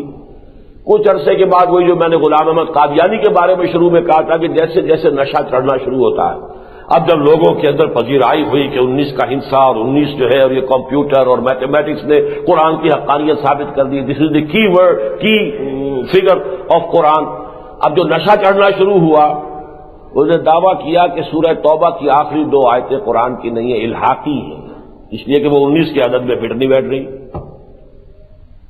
لہذا 19 کا عدد اپنی جگہ رہے گا، جو اس میں فٹ نہیں بیٹھے گا وہ کاٹ دیا جائے گا۔ اس کے بعد نشہ اور چڑھا، اس نے نبوت کا دعویٰ کیا، پھر کسی مسلمان نے اس کو قتل کر دیا۔ آپ میں سے اکثر کے لوگوں کو یہ معلوم بھی نہیں ہوگا کہ اس نے نبوت کا دعویٰ کیا، وہ قتل بھی کیا جائے، وہ کیفر کردار کو پہنچ بھی چکا ہے۔ تو اس حوالے سے سمجھ لیجئے کہ یہ 30 کا عدد بڑا نہیں ہے، نہ معلوم اور کس کس علاقے میں اس قسم کے لوگ پیدا ہوئے ہوں جنہوں نے اتنی اہمیت اختیار نہ کی ہو کہ تاریخ میں ان کا تذکرہ محفوظ رہے، لیکن ایک بات واضح ہو گئی کہ حضور نے فرمایا، پھر یہ بھی کہ اب بہت سے معاملات میں احادیث کے اندر جو عدد آتا ہے ضروری نہیں کہ وہ عین وہی عدد جو ہے مراد ہو، بلکہ کثرت کے لیے بھی کسی عدد کے لفظ کا جو ہے وہ اظہار ہو جاتا ہے۔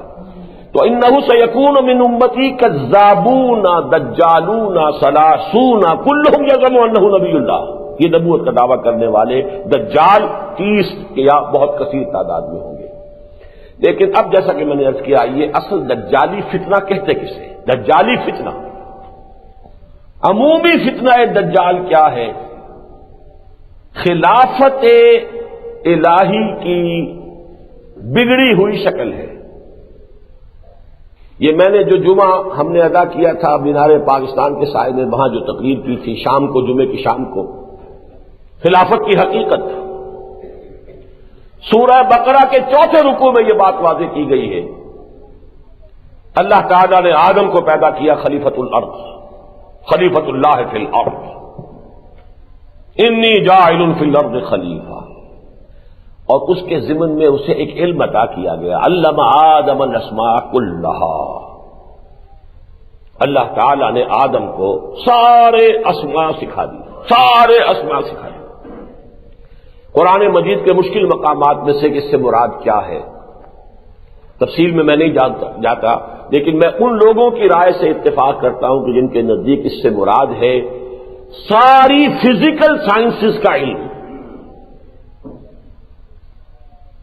وہ پوٹینشلی آدم کو دے دیا گیا بالقوہ، اس لیے کہ ان فزیکل سائنسز اور ان تمام علوم کے حصول کا ذریعہ دے دیا گیا۔ ان السمع والبصر والفؤاد کل اولئک کان عنہ مسئولا۔ لو آدم تمہیں یہ سماعت بھی دے دی، یہ بصارت بھی دے دی، اور یہاں تمہاری کھوپڑی کے اندر ایک کمپیوٹر بھی رکھ دیا ہے، اب اس کے ذریعے سے علم حاصل کرو۔ یہ علم ہے جو قدم بقدم بڑھتا چلا گیا، اور اس علم کے نتیجے میں انسان نے کائنات کی تسخیر کی ہے۔ اس مقام تک انسان درجہ بدرجہ پہنچ رہا ہے، اس کائنات میں اللہ خالق مالک قادر مطلق، اور اس کے نیچے انسان، سارے فرشتے بھی اس کے تابع ہیں۔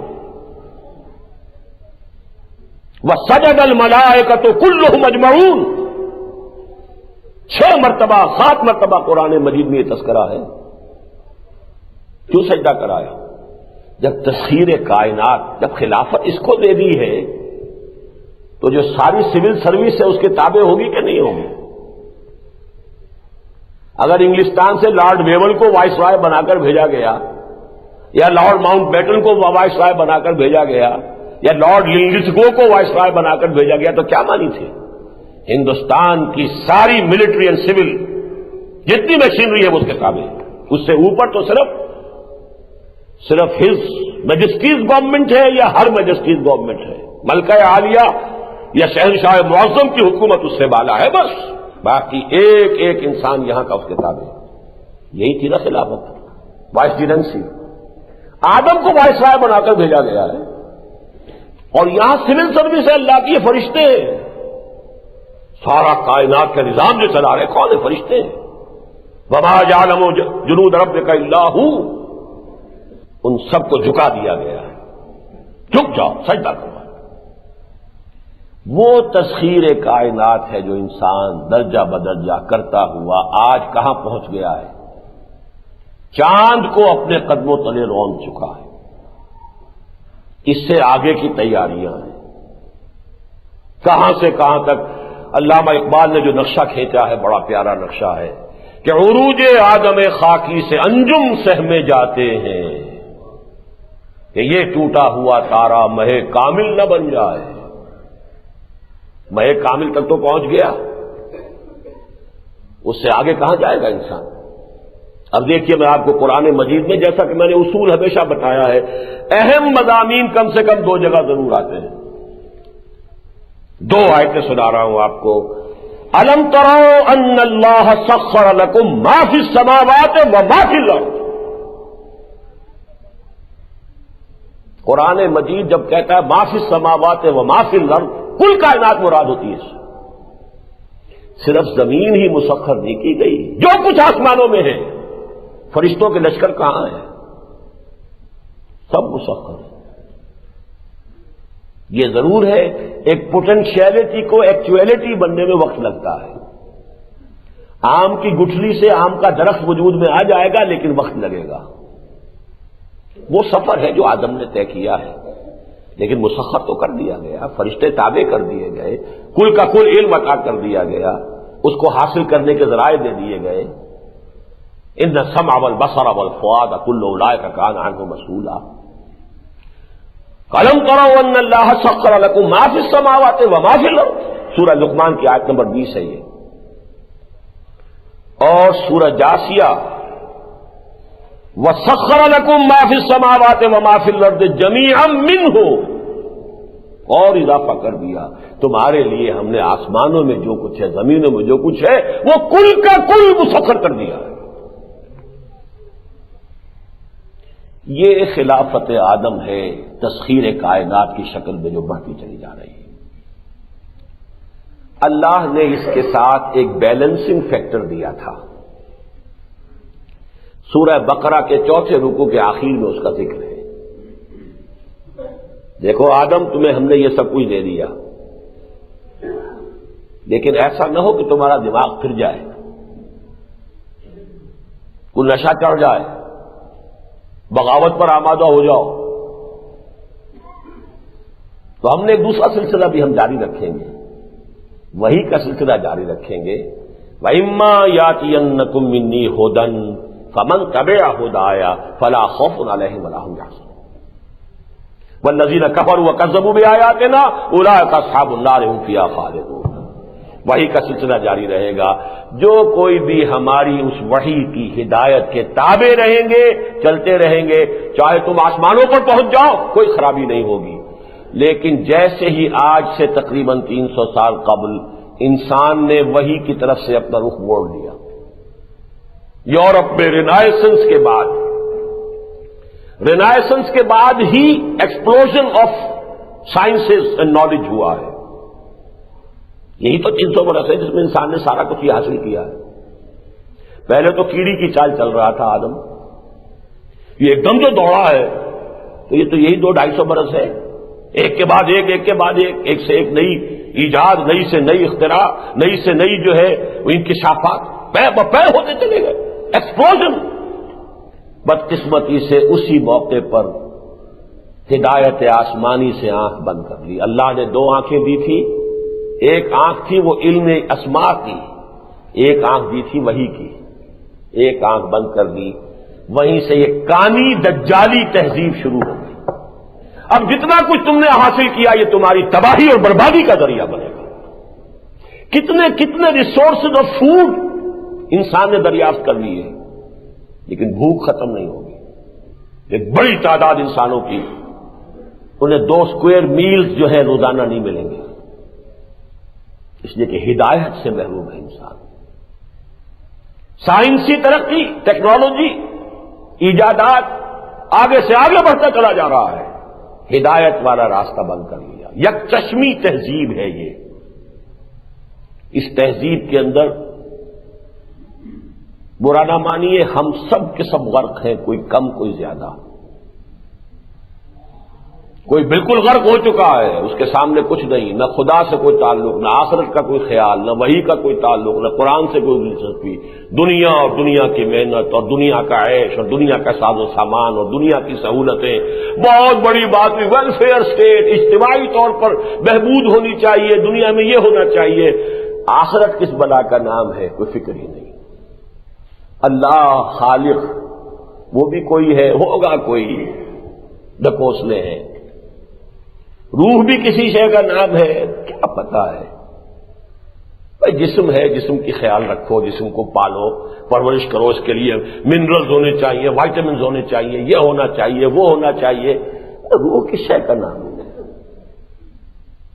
یہ ہے دجالی تہذیب، یک چشم تہذیب۔ کوئی سر کے اوپر سے بھی اس کے پانی گزر چکا، وہ غرق ہے۔ ہم جائزہ لیں گے تو کوئی گھٹنوں تک ہے، کوئی گردن تک ہے۔ اللہ رسول کا نام تو یاد ہے، باقی ساری مساعی، ساری بھاگ دوڑ، ساری دلچسپیاں اس مادے کے لیے، اس دنیا کے لیے، اس جسم کے لیے، اس حیات دنیاوی کے لیے، اس کے سوا کوئی سوچ نہیں، کوئی فکر نہیں، بلکہ کھلم کھلا استہزاء ہے، انکار۔ یہی وجہ ہے، نوٹ کر لیجئے کہ حدیث میں اس دجالی فتنے سے بچاؤ کے لیے سورہ کہف کو علاج بتایا گیا۔ جو شخص سورہ کہف کی تلاوت کرتا رہے گا، اور تلاوت کے معنی وہ نہیں ہے بغیر سمجھے وہ الفاظ پڑھ لینا، سمجھنا، غور کرنا، وہ دجالی فتنے کے اثرات سے محفوظ رہے گا۔ کیوں؟ تھوڑے تھوڑے وقفے کے بعد، یہ سورہ مبارکہ ایسی عجیب ہے، تھوڑے تھوڑے وقفے کے بعد ایک بات کو ریپیٹ کیا گیا ہے۔ اس دنیا میں جو کچھ زیبائش اور آرائش نظر آ رہی ہے، جس سے آنکھیں چکا چوند ہو جاتی ہیں، دی گلٹرنگ ایکسپیرئنس، یہ دجل ہے، فریب ہے، یہ حقیقت نہیں ہے۔ تمہاری ظاہر بین نگاہیں جو کچھ دیکھ رہی ہیں، اپیئرنس اینڈ ریئلٹی، اپیئرنس کچھ اور ہے، ریئلٹی کچھ اور ہے۔ پہلے ہی رکوع میں فرمایا انا جعلنا ما علی الارض زینۃ لہا لنبلوہم ایہم احسن عملا۔ یہ زمین میں جو کچھ ہے ہم نے اسے زینت بنا دیا ہے، زیبائش ہے، آرائش ہے، بڑی چمک دمک ہے، اسکائی اسکریپرز ہے، کیا شان ہے، یہ سب زینت ہے تاکہ ہم تمہیں جانچیں کہ تم میں سے کون ہے اچھے عمل کرنے والا۔ وَإِنَّا لَجَاعِلُونَ نَمَا عَلَيْهَا صَعِيدًا جُرُزًا، ایک وقت آئے گا چٹیل میدان کر دیں گے، سب برابر ہوگا، لا يرون فيها لا يرى فيها عوجا ولا امتا، نہ کوئی ٹیلا نظر آئے گا، نہ کوئی اونچائی نہ کوئی نیچائی، بس امتحان کے لیے رخ روشن کے آگے شمع رکھ کر وہ یہ کہتے ہیں ادھر جاتا ہے دیکھیں یا ادھر پروانہ آتا ہے۔ اللہ نے یہ پردہ ڈال دیا دنیا کا، اس پردے کے باوجود آیا یہ اسی دنیا کے زلف گراگیر کے اسیر ہو کر رہ جاتے ہیں یا ہم سے محبت کرتے ہیں، ہم سے لو لگاتے ہیں؟ اسی کو آگے فرمایا حضور سے خطاب کر کے وَلَا تَعْدُ عَيْنَاكَ عَنْهُمْ، اے محمد صلی اللہ علیہ وسلم اپنے ان فقیر اور غلام ساتھیوں کی طرف سے نگاہیں نہ پھیریے، یہ کہیں آپ کی عدم توجہی کے شاکی نہ ہو جائیں۔ وَلَا تَعْدُ عَيْنَاكَ عَنْهُمْ تُرِيدُ زِينَةَ الْحَيَاةِ الدُّنْيَا، اس کی تعبیر کافی مشکل ہے، میں صرف جو تعبیر میں سمجھتا ہوں کہ صحیح ہے وہ بیان کر رہا ہوں۔ کہیں ایسا نہ ہو کہ لوگ بھی یہ سمجھے کہ محمد کی نگاہ کے اندر بھی یہی چیزیں جو ہیں ان کی قدر و قیمت ہے، یہ بھی دولت مندوں کی طرف ہی رخیے رکھتے ہیں، غریبوں کو نہیں پوچھتے، یہ مغالطہ نہ ہو جائے۔ وَلَا تَعْدُ عَيْنَاكَ عَنْهُمْ تُرِيدُ زِينَةَ الْحَيَاةِ الدُّنْيَا، اور آگے چلیے المال والبنون زینۃ الحیات الدنیا والباقیات الصالحات خیر عند ربک ثوابا وخیر عملا، یہ اولاد اور یہ مال دولت، یہ مال و دولت دنیا، یہ رشتہ و پیوند خدا نے وہم و گما لا الہ الا اللہ، کوئی حقیقت نہیں ہے، باقی رہنے والے تو تمہارے نیک اعمال ہیں اگر ہیں۔ اور آخر میں جو کچھ کہا ہے قُلْ هَلْ نُنَبِّئُكُم بِالْأَخْسَرِينَ أَعْمَالًا الَّذِينَ ضَلَّ سَعْيُهُمْ فِي الْحَيَاةِ الدُّنْيَا وَهُمْ يَحْسَبُونَ أَنَّهُمْ يُحْسِنُونَ صُنْعًا، ہم بتا دیں تمہیں سب سے زیادہ گھاٹے میں کون رہے، بھاگ دوڑ بھی کی، دن رات ایک بھی کیے، مشقتیں بھی جھیلی، پسینے بھی بہائے، لیکن مقصود صرف دنیا رہی تو گھاٹے میں رہ گئے۔ الذین ضل سعیہم فی الحیاۃ الدنیا، جن کی ساری بھاگ دوڑ سعی و جہد دنیاوی زندگی ہی کے اندر بھٹک کر رہ گئی، اس سے آگے ان کا کوئی ہدف ہی نہیں۔ وہم یحسبون انہم یحسنون صنعا، اور خوش ہو رہے ہیں بڑے کامیاب ہو گئے، ہم نے ایک مل کے 2 بنا لیے، 2 کے 3 بنا لیے، میں نے اتنی جائیداد بنا لی، میں نے یہ کر لیا، میں اس جگہ پہنچ گیا، یہ سارا خوش ہو رہے ہیں، ہم بڑے اچھا کام کر رہے ہیں، کامیاب ہو رہے ہیں، حالانکہ ان کی تو ساری سعی و جہد بھٹک کر رہ گئی۔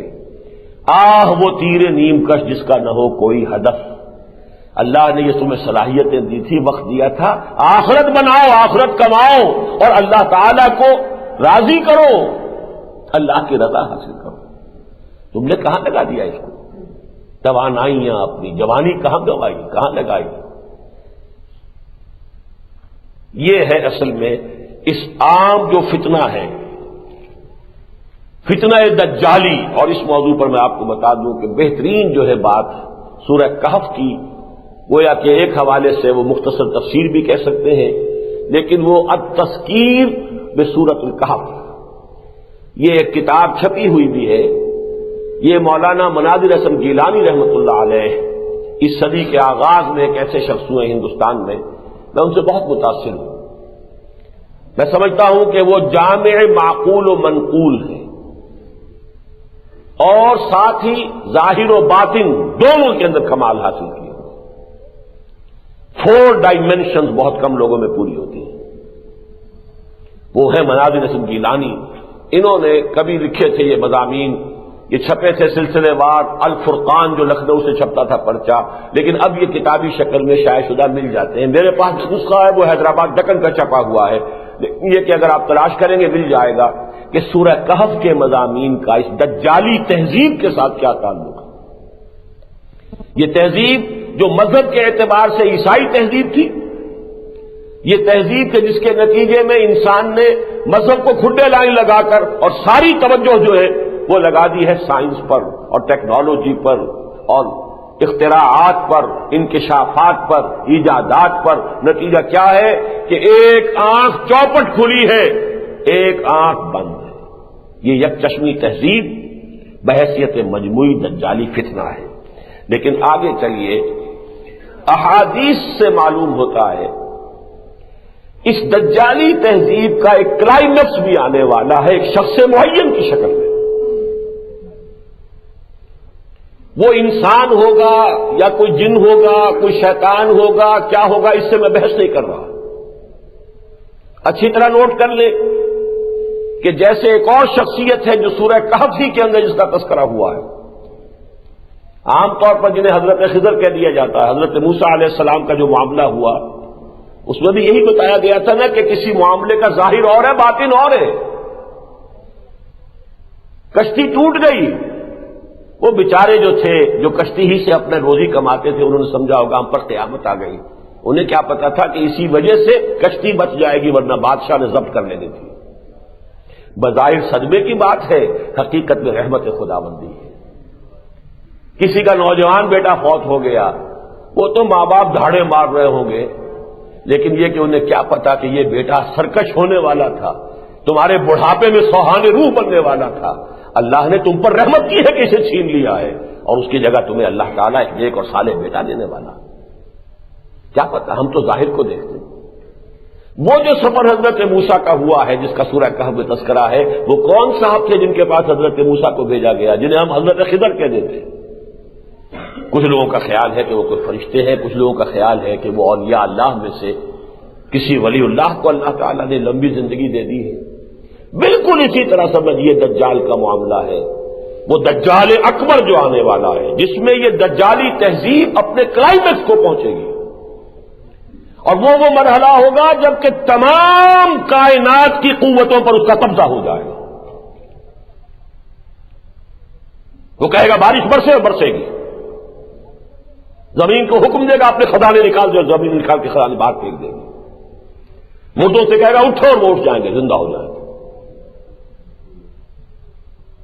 یہ فتنہ آنے والا ہے، عظیم ترین فتنہ، اہل ایمان کے لیے سخت ترین آزمائش، بہت کم بچ سکیں گے۔ وہ دجال اکبر جو ہے وہ در حقیقت اس دجالی تہذیب کی کلمینیشن، اس کا کلائمیکس، اس کا نقطہ عروج۔ اب وہ انسان ہوگا، شیطان ہوگا، جن ہوگا، واللہ عالم۔ وہ کسی جزیرے میں مقید ہے، جیسے کہ حضرت تمیم داری، یہ ایک عیسائی تھے، ایمان لے آئے، صحابی ہیں رضی اللہ تعالی عنہ۔ انہوں نے آ کے حضور کو خبر دی کہ ہم کہیں سفر پر تھے، اور سمندری سفر پر تو ہمیں سمندر میں طوفان آیا، 1 مہینے تک لہریں ہمیں ادھر سے ادھر ہمارے ساتھ کھیلتی رہیں، پھر اچانک ایک جزیرے تک ہم پہنچ گئے۔ اس جزیرے میں ایک جانور نما عورت بھی ملی اور ایک دجال، اب وہ میں تفصیل میں نہیں جا سکتا، یہ احادیث کے اندر آپ پڑھ لیجئے، وہ وہاں مقید ہے، جکڑا ہوا ہے، اور اس نے خبریں دی کہ میں عنقریب خارج ہوں گا، مجھے اجازت ملے گی یہاں سے، اور پھر میں یہ فتنے جو ہے دنیا کے اندر پیدا کروں گا۔ ہو سکتا ہے کہ ایسا ہو، لیکن ایک بات مجھے بتائی ایک عالم دین نے، اور یہ بہت عمدہ بات ہے، کہ ملا علی قاری رحمہ اللہ نے یہ فرمایا ہے کہ یہ بھی عین ممکن ہے کہ یہ عالم مثال کا کوئی کشف انہیں ہوا ہو، اس لیے کہ آج سب سے بڑا خیال یہ ہوتا ہے کہ آج کی دنیا میں تو سارے سمندر چھان مارے لوگوں نے، اب کون سا وہ جزیرہ رہ گیا کہ جہاں کوئی دجال جو ہے وہ مقید ہے؟ تو ہو سکتا ہے جیسے کہ ملا علی قاری کی رائے ہے، لیکن یہ کہ آیا وہ کوئی انسان ہے یا وہ کوئی جن ہے یا کوئی عالم کشف کے اندر یہ حقیقت دکھائی گئی یا کوئی عالم مادی کی شے ہے، ان سب کو چھوڑ دیجئے، لیکن جس چیز پر احادیث نبویہ بالکل متفق ہیں، جس کے اوپر کے ارتکاز ہوتا ہے کہ ایک شخص جو خدائی کا دعویٰ کرے گا اور اپنی پرستش کرائے گا، باقی دجالون نبوت کا دعویٰ کریں گے، اس کو فرق کو نوٹ کر لیجیے۔ وہ سلاسون کذابون جن کے بارے میں حضور نے فرمایا وہ جو دجال ہوں گے وہ نبوت کا دعویٰ کریں گے، جھوٹے مدعیان نبوت، جن میں اس صدی میں 2 میں نے آپ کو گنوا دیے، غلام احمد قادیانی اور خلیفہ رشاد بہائی، نبوت کا دعویٰ کیا اور قتل بھی ہو چکا۔ لیکن یہ دجال خدائی کا دعویٰ کرے گا، میں خدا ہوں، مجھے پوجو، اور بے شمار اہل ایمان جن کے ایمان مضبوط نہیں ہوں گے وہ کھڑے نہیں رہ سکیں گے۔ یہاں تک آیا ہے ایک شخص ہے جس کے سارے جانور مر گئے ہیں، کوئی دیہاتی ہے، وہ کہے گا میں تمہارے سارے جانور زندہ کر دوں تو مجھے خدا مانو گے؟ کہ مانوں گا۔ زندہ کر دے گا اور وہ اس کو مان لے گا، اس کے سامنے سجدے میں گر جائے گا۔ جسے کہے گا تمہارے آباء و اجداد کو زندہ کر کے لا کے کھڑا کر دوں تو مانو گے مجھے کہ میں خدا ہوں؟ اس کے بعد کوئی شیاطین کو لائے گا کہ جو اس کے آباء و اجداد کی شکل اختیار کر کے آ جائیں گے اور وہ شخص سجدے میں گر پڑے گا۔ پوری یوں سمجھیے کہ سخت ترین آزمائش، وہ جو میں نے ابھی شعر پڑھا تھا، رخ روشن کے آگے شمع رکھ کر وہ یہ کہتے ہیں ادھر جاتا ہے دیکھیں یا ادھر پروانہ آتا ہے، یہ مادی ساری قوتیں جب کسی انسان کے ہاتھ میں آ جائیں اور وہ خدائی کا دعویٰ کرے، پھر بھی اگر کوئی انسان قائم رہ جاتا ہے کہ نہیں، اسی لیے حضور نے بڑی تفصیلی اس شخص معین کی شکل بتائی ہے، اس کا حلیہ بتایا ہے، اس کے بال گھنگریالے ہوں گے، اس کی ایک آنکھ ہوگی، وہ یک چشمی تہذیب جب ایک شخص سے مشکل کے اندر جب وہ سامنے آئے گی تو وہ ایک چشم ہوگا۔ یہ سارے معاملات پوری آپ نے تفصیل بتائی ہے کہ اے مسلمانوں، اگر تو میرے زمانے میں اس کا خروج ہو گیا تو میں اس سے نبٹ لوں گا، لیکن اگر میرے بعد وہ آیا تو ظاہر بات ہے کہ پھر تم میں سے ہر ایک کو اس کا سامنا کرنا پڑے گا۔ اور بڑے پیارے الفاظ ہیں، واللہ خلیفتی علی کل مسلم، پھر اللہ جو ہے وہی نگہبان ہوگا کہ وہ میرا خلیفہ ہوگا ہر مسلمان کے لیے۔ تو یہ جو ہے دجال اکبر در حقیقت، اس کے بارے میں اچھی طرح سمجھ لیجئے کہ اس کے بارے میں کہ ایک انسان مشکل مشخص وہ انسان ہے یا جن ہے انسانوں کی شکل میں، وہ پہلے سے پیدا شدہ ہے یا بعد میں پیدا ہوگا، جیسے حضرت خضر کی شخصیت ہے جس کے بارے میں کوئی یقین کے ساتھ نہیں کہا جا سکتا کہ وہ فرشتے ہیں یا یہ کہ وہ کوئی انسان ہے، اسی طریقے سے اس کے بارے میں یہ کہنا کہ وہ جن ہے یا انسان ہے یہ مشکل ہے، لیکن یہ کہ یہ عظیم فتنہ دجال اکبر کا ہو کر رہنا ہے۔ ایک اور مسیح کی خبر ہے اور وہ ہے کہ جس کی طرف دنیا کے حالات بڑی تیزی کے ساتھ بہت تیزی کے ساتھ آگے بڑھ رہے ہیں، اور اس کے بارے میں نے اس سے پہلے بھی کچھ نہ کچھ بتایا ہے، آج ذرا اور واقعات کے حوالے سے آپ کو سمجھا دینا چاہتا ہوں۔ عیسائیوں کی روایات، تورات اور انجیل اور احادیث اور قرآن مجید کے اشارات متفق ہے اس چیز پر کہ ایک شخص جھوٹے مسیح کا دعویٰ لے کر سامنے آئے گا۔ مسیح بھی تو اللہ کے نبی تھے نا۔ ایک یہودی اٹھے گا اب وہ دعویٰ کرے گا میں مسیح ہوں۔ میں آپ کے سامنے کئی مرتبہ یہ بات بیان کر چکا ہوں، میری کتاب چھپی ہوئی ہے، اب اس میں یہ بحث موجود ہے، سابقہ اور موجودہ مسلمان امتوں کا ماضی حال اور مستقبل، کہ یہود کے لیے بہت سے انبیاء نے پیشین گوئی کی تھی کہ ایک مسیح آئیں گے اور وہ مسیح تمہیں نجات دلائیں گے۔ وہ مسیح آئے علیہ الصلوۃ والسلام، عیسیٰ ابن مریم، یہودیوں نے ان کو نہیں مانا، انہیں جادوگر قرار دیا، کافر قرار دیا، مرتد قرار دیا، واجب القتل قرار دیا اور اپنے بش پڑ کے سولی پر چڑھا دیا۔ یہ بات دوسری ہے کہ اللہ نے انہیں زندہ اٹھا دیا، لیکن نتیجہ کیا نکلا کہ ابھی ان کے ہاں ایک جگہ خالی ہے۔ وہ پروفیسیز جو تھیں، جیسے نبی میں نے کہا نبا سے بنا ہے، پروفٹ سے پروفیسی بنا ہے۔ پروفٹ کا کام ہے پروفیسی ہے، بنیادی طور پر خبریں دینا۔ وہ پروفیسیز جو ہے وہ ابھی تک موجود ہیں، دی سچویشن از ویکنٹ۔ اور یہ میں آپ کو بتا چکا ہوں بہت تفصیل سے، یہود کی باسی کڑھی میں تقریباً 100 سال پہلے ابال آیا، 2000 سال سے وہ ڈسپرس تھے دنیا کے اندر، ڈایاسپورا جسے کہتے ہیں۔ سن 70 عیسوی میں یروشلم برباد کیا ہے ٹائٹس رومی نے، اور ان کے ٹیمپل کو، ہیکل سلیمانی جو دوسری مرتبہ تعمیر کیا گیا تھا، اس کو مسمار کر دیا، صرف ایک دیوار ویلنگ وال باقی ہے، کچھ نہیں۔ وہاں یہ جاتے ہیں اور روتے ہیں، سر پٹکتے ہیں اپنا۔ لیکن جیسا کہ میں نے شروع میں بھی بتایا تھا، 1897 میں کچھ یہودی جمع ہوئے، ایلڈرز آف دی زائن، کہ بھائی اس طرح بیٹھے رہنے سے کام نہیں بنے، کچھ ہاتھ پاؤں چلانے چاہیے، وہ مسیحا جب آئے گا آ جائے گا، دیکھا جائے گا۔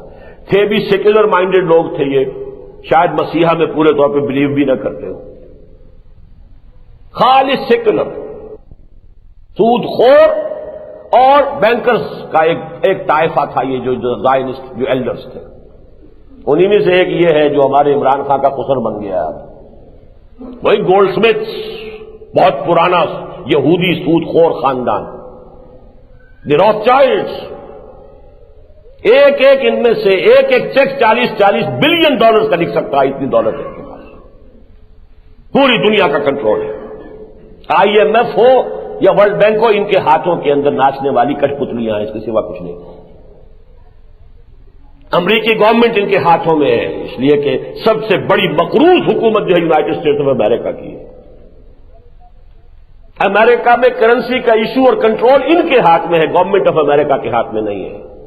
یہ میں آپ کو بتا چکا ہوں اپنی 13 اکتوبر کی تقریر کے اندر ساری تفاصیل۔ بہرحال زائنسٹ نے کچھ نہ کچھ محنت کی، 20 سال کے بعد 1917 میں بالفور ڈیکلریشن حاصل کر لیا۔ فرنگ کی رگیں جہاں پنجہ یہود میں ہے، یہ علامہ اقبال دیکھ آئے تھے، سن 5 سے سن 8 تک رہے نا یورپ میں، 1905 سے 1908 تک جرمنی میں بھی رہے، انگلستان میں بھی رہے، اور دونوں جگہ دیکھ لیا تھا آپ نے کہ کیا حال ہے، فرنگ کی رگیں جہاں پنجہ یہود میں ہے، لہذا برطانیہ سے بالفور ڈیکلریشن حاصل کر لیا۔ 1948 14 مئی 1948 کو اسرائیل قائم ہوا۔ اس وقت تک مذہبی یہودی ابھی بیٹھا ہوا تھا، وہ کوئی کام کرنے کو تیار نہیں تھے۔ جب اسرائیل بن گیا، اور خاص طور پر جب 1967 میں اس نے اپنی حدود بھی وسیع کر لی، پورا سینائی پیننسولا آ گیا، گولان ہائٹس تک جو ہے وہ شام کا حصہ جو ہے، سارا ویسٹ بینک آ گیا، بڑے بڑے رقبے آ گئے۔ اب وہ آنکھ کھلی ان مذہبی یہودیوں کی، وہ بھی رفتہ رفتہ نئے سیٹلمنٹ جو ہوئی ہیں تو ان میں وہ آ کے آباد ہو گئے، اور یہ ان کے مابین اب ایک سٹرگل ہے جو چل رہی ہے، کانفلکٹ ہے جو چل رہا ہے۔ مذہبی یہودی کہتے ہیں کہ ہمیں اپنا گریٹر اسرائیل قائم کرنا ہے، ہر حال میں کرنا ہے، جو نیل سے فرات تک ہوگا۔ یہی وجہ ہے کہ وہ ریزنٹ کر رہے ہیں کہ تم یہ زمینیں واپس کیوں کر رہے ہیں، ہمیں تو اور لینی ہے۔ آخر یہ رابین قتل ہو گیا کہ نہیں ہو گیا؟ یہی مذہبی عیسائی ہے جس کے غصے کا ایک ظہور ہوا تھا، جو وہ شخص گولڈسٹین جو ہے وہ داخل ہوا مسجد خلیل میں، اور اس نے کتنے مسلمانوں کو بھول کر رکھ دیا فجر کی نماز کے وقت۔ یہ وہ ہے یہودی فنڈامنٹلسٹ مذہبی لوگ، یہ کہتے ہیں کہ ہم نے گریٹر اسرائیل قائم کرنا ہے، جبکہ زائنسٹ حکومت اور امریکہ ان دونوں کی پالیسی یہ ہے کہ بھائی تمہیں آم کھانے ہیں کہ پیڑ گننے ہیں۔ ایسا کرتے ہیں کہ پورے عرب ممالک کو، شمالی افریقہ، مغربی ایشیا، اس کو ملا کر ایک اکنامک بلاک بنا لیتے ہیں، جیسے کامن یورپین مارکیٹ ہے۔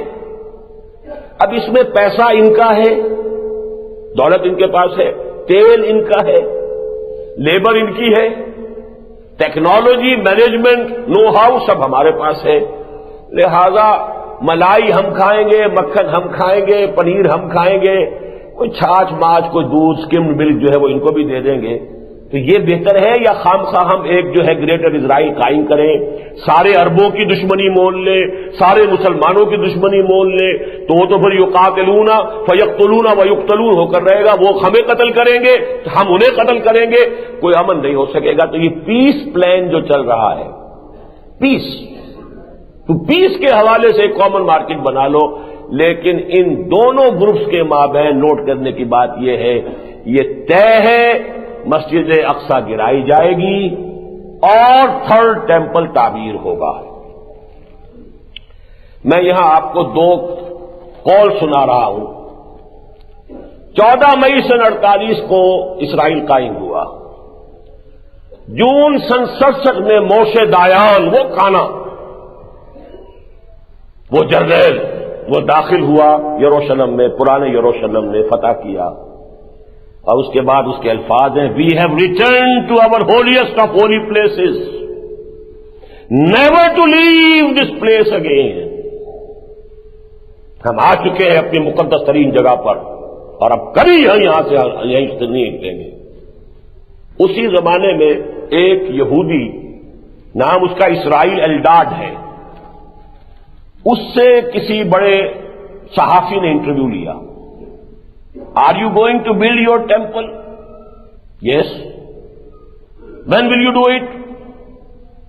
اس کا جواب یہ تھا کہ جب داؤد نے یروشلم فتح کیا تھا علیہ الصلوۃ والسلام، اس کے اور حضرت سلیمان کے ہیکل کے تعمیر کرنے میں ایک جنریشن کا فصل تھا، یعنی 40 برس۔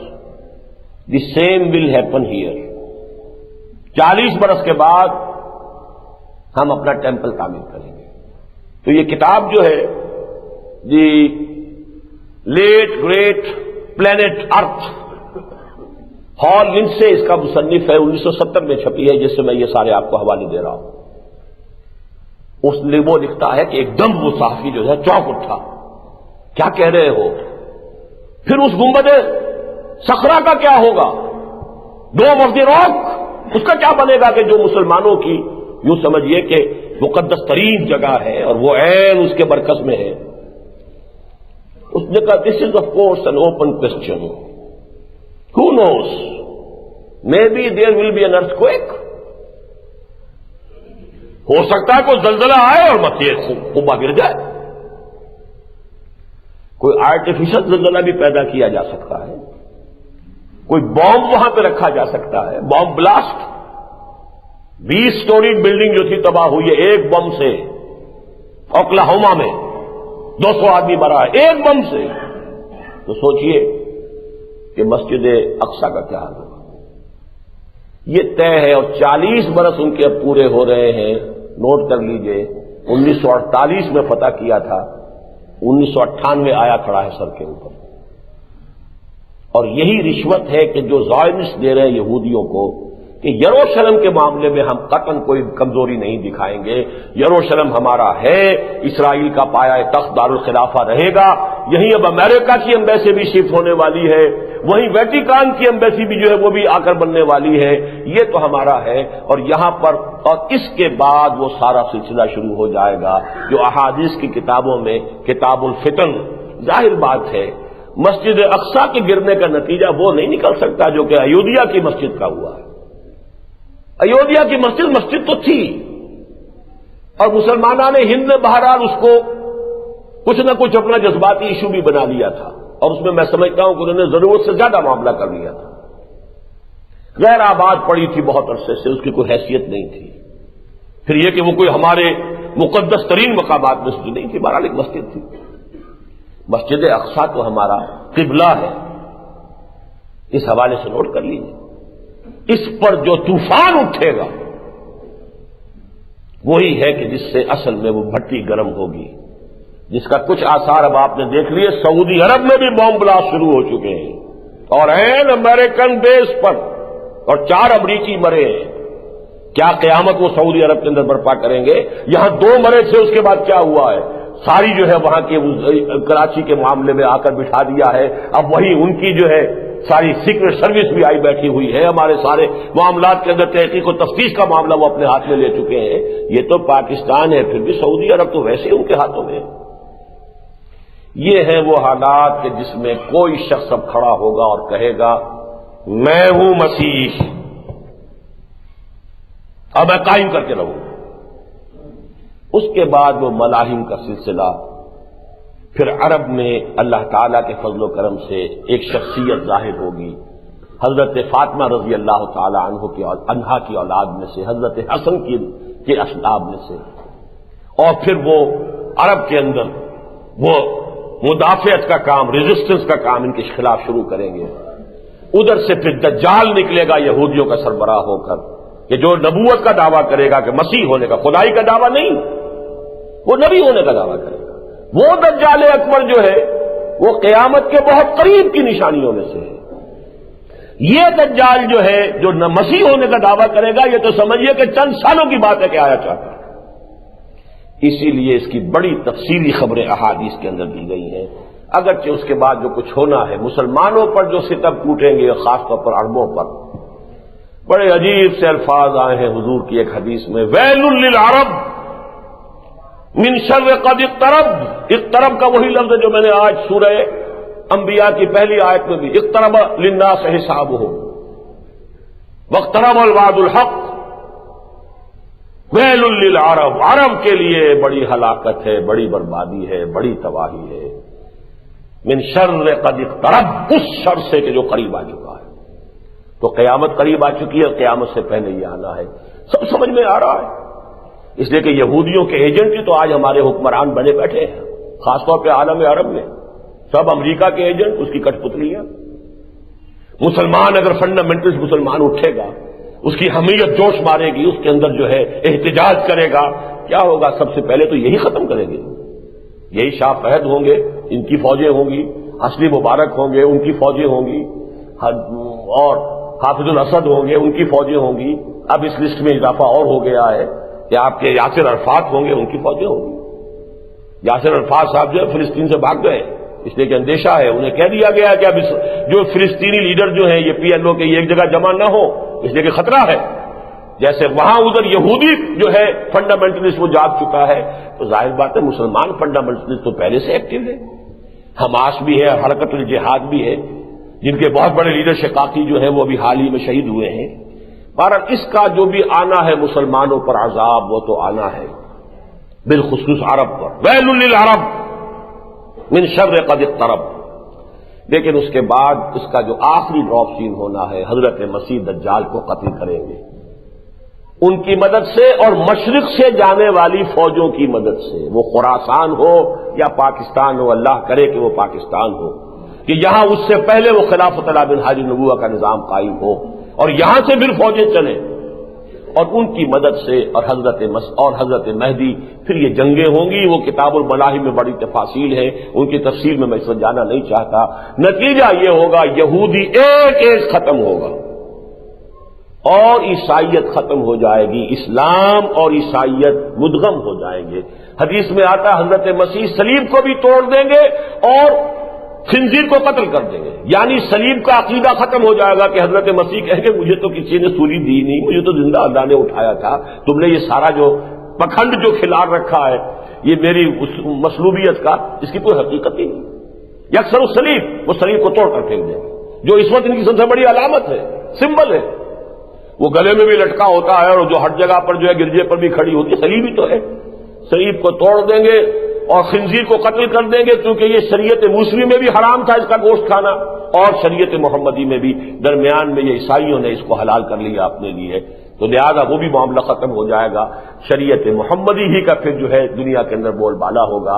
حضرت مسیح علیہ السلام 40 یا 45 برس تک دنیا میں، پھر وہ امن کی حکومت، عالم اسلام، عالم ارضی پر خلافت علی منہاج النبوہ کا نظام قائم رہے گا، اور اس کے بعد ان کا انتقال بھی ہوگا، طبعی موت بھی واقع ہوگی، اور ایک حدیث کے مطابق حضور ہی کے حجرے میں وہ دفن ہوں گے، اور حضور نے فرمایا قیامت کے دن وہ جب باعث بعد الموت ہوگا، نفخہ ثالثہ کے بعد، تو میں اور مسیح ابو بکر اور عمر کے درمیان میں اٹھیں گے، داہنے بائیں جو ہے ابو بکر اور عمر ہوں گے، درمیان میں ہوں گا اور مسیح ہوں گے۔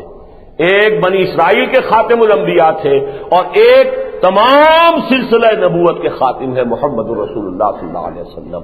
ان دونوں کو اللہ اٹھائے گا۔ اسی حدیث میں یہ آتا ہے کہ وہ شادی بھی ہوگی، ان کی اولاد بھی ہوگی۔ یہ ساری چیزیں ہیں کہ جن میں تفصیل میں جانے کا بھی اس وقت موقع نہیں ہے۔ بہرحال اب اسی پر آج اکتفا کیجیے۔ اقول قولی ھذا واستغفر اللہ لی ولکم ولسائر المسلمین۔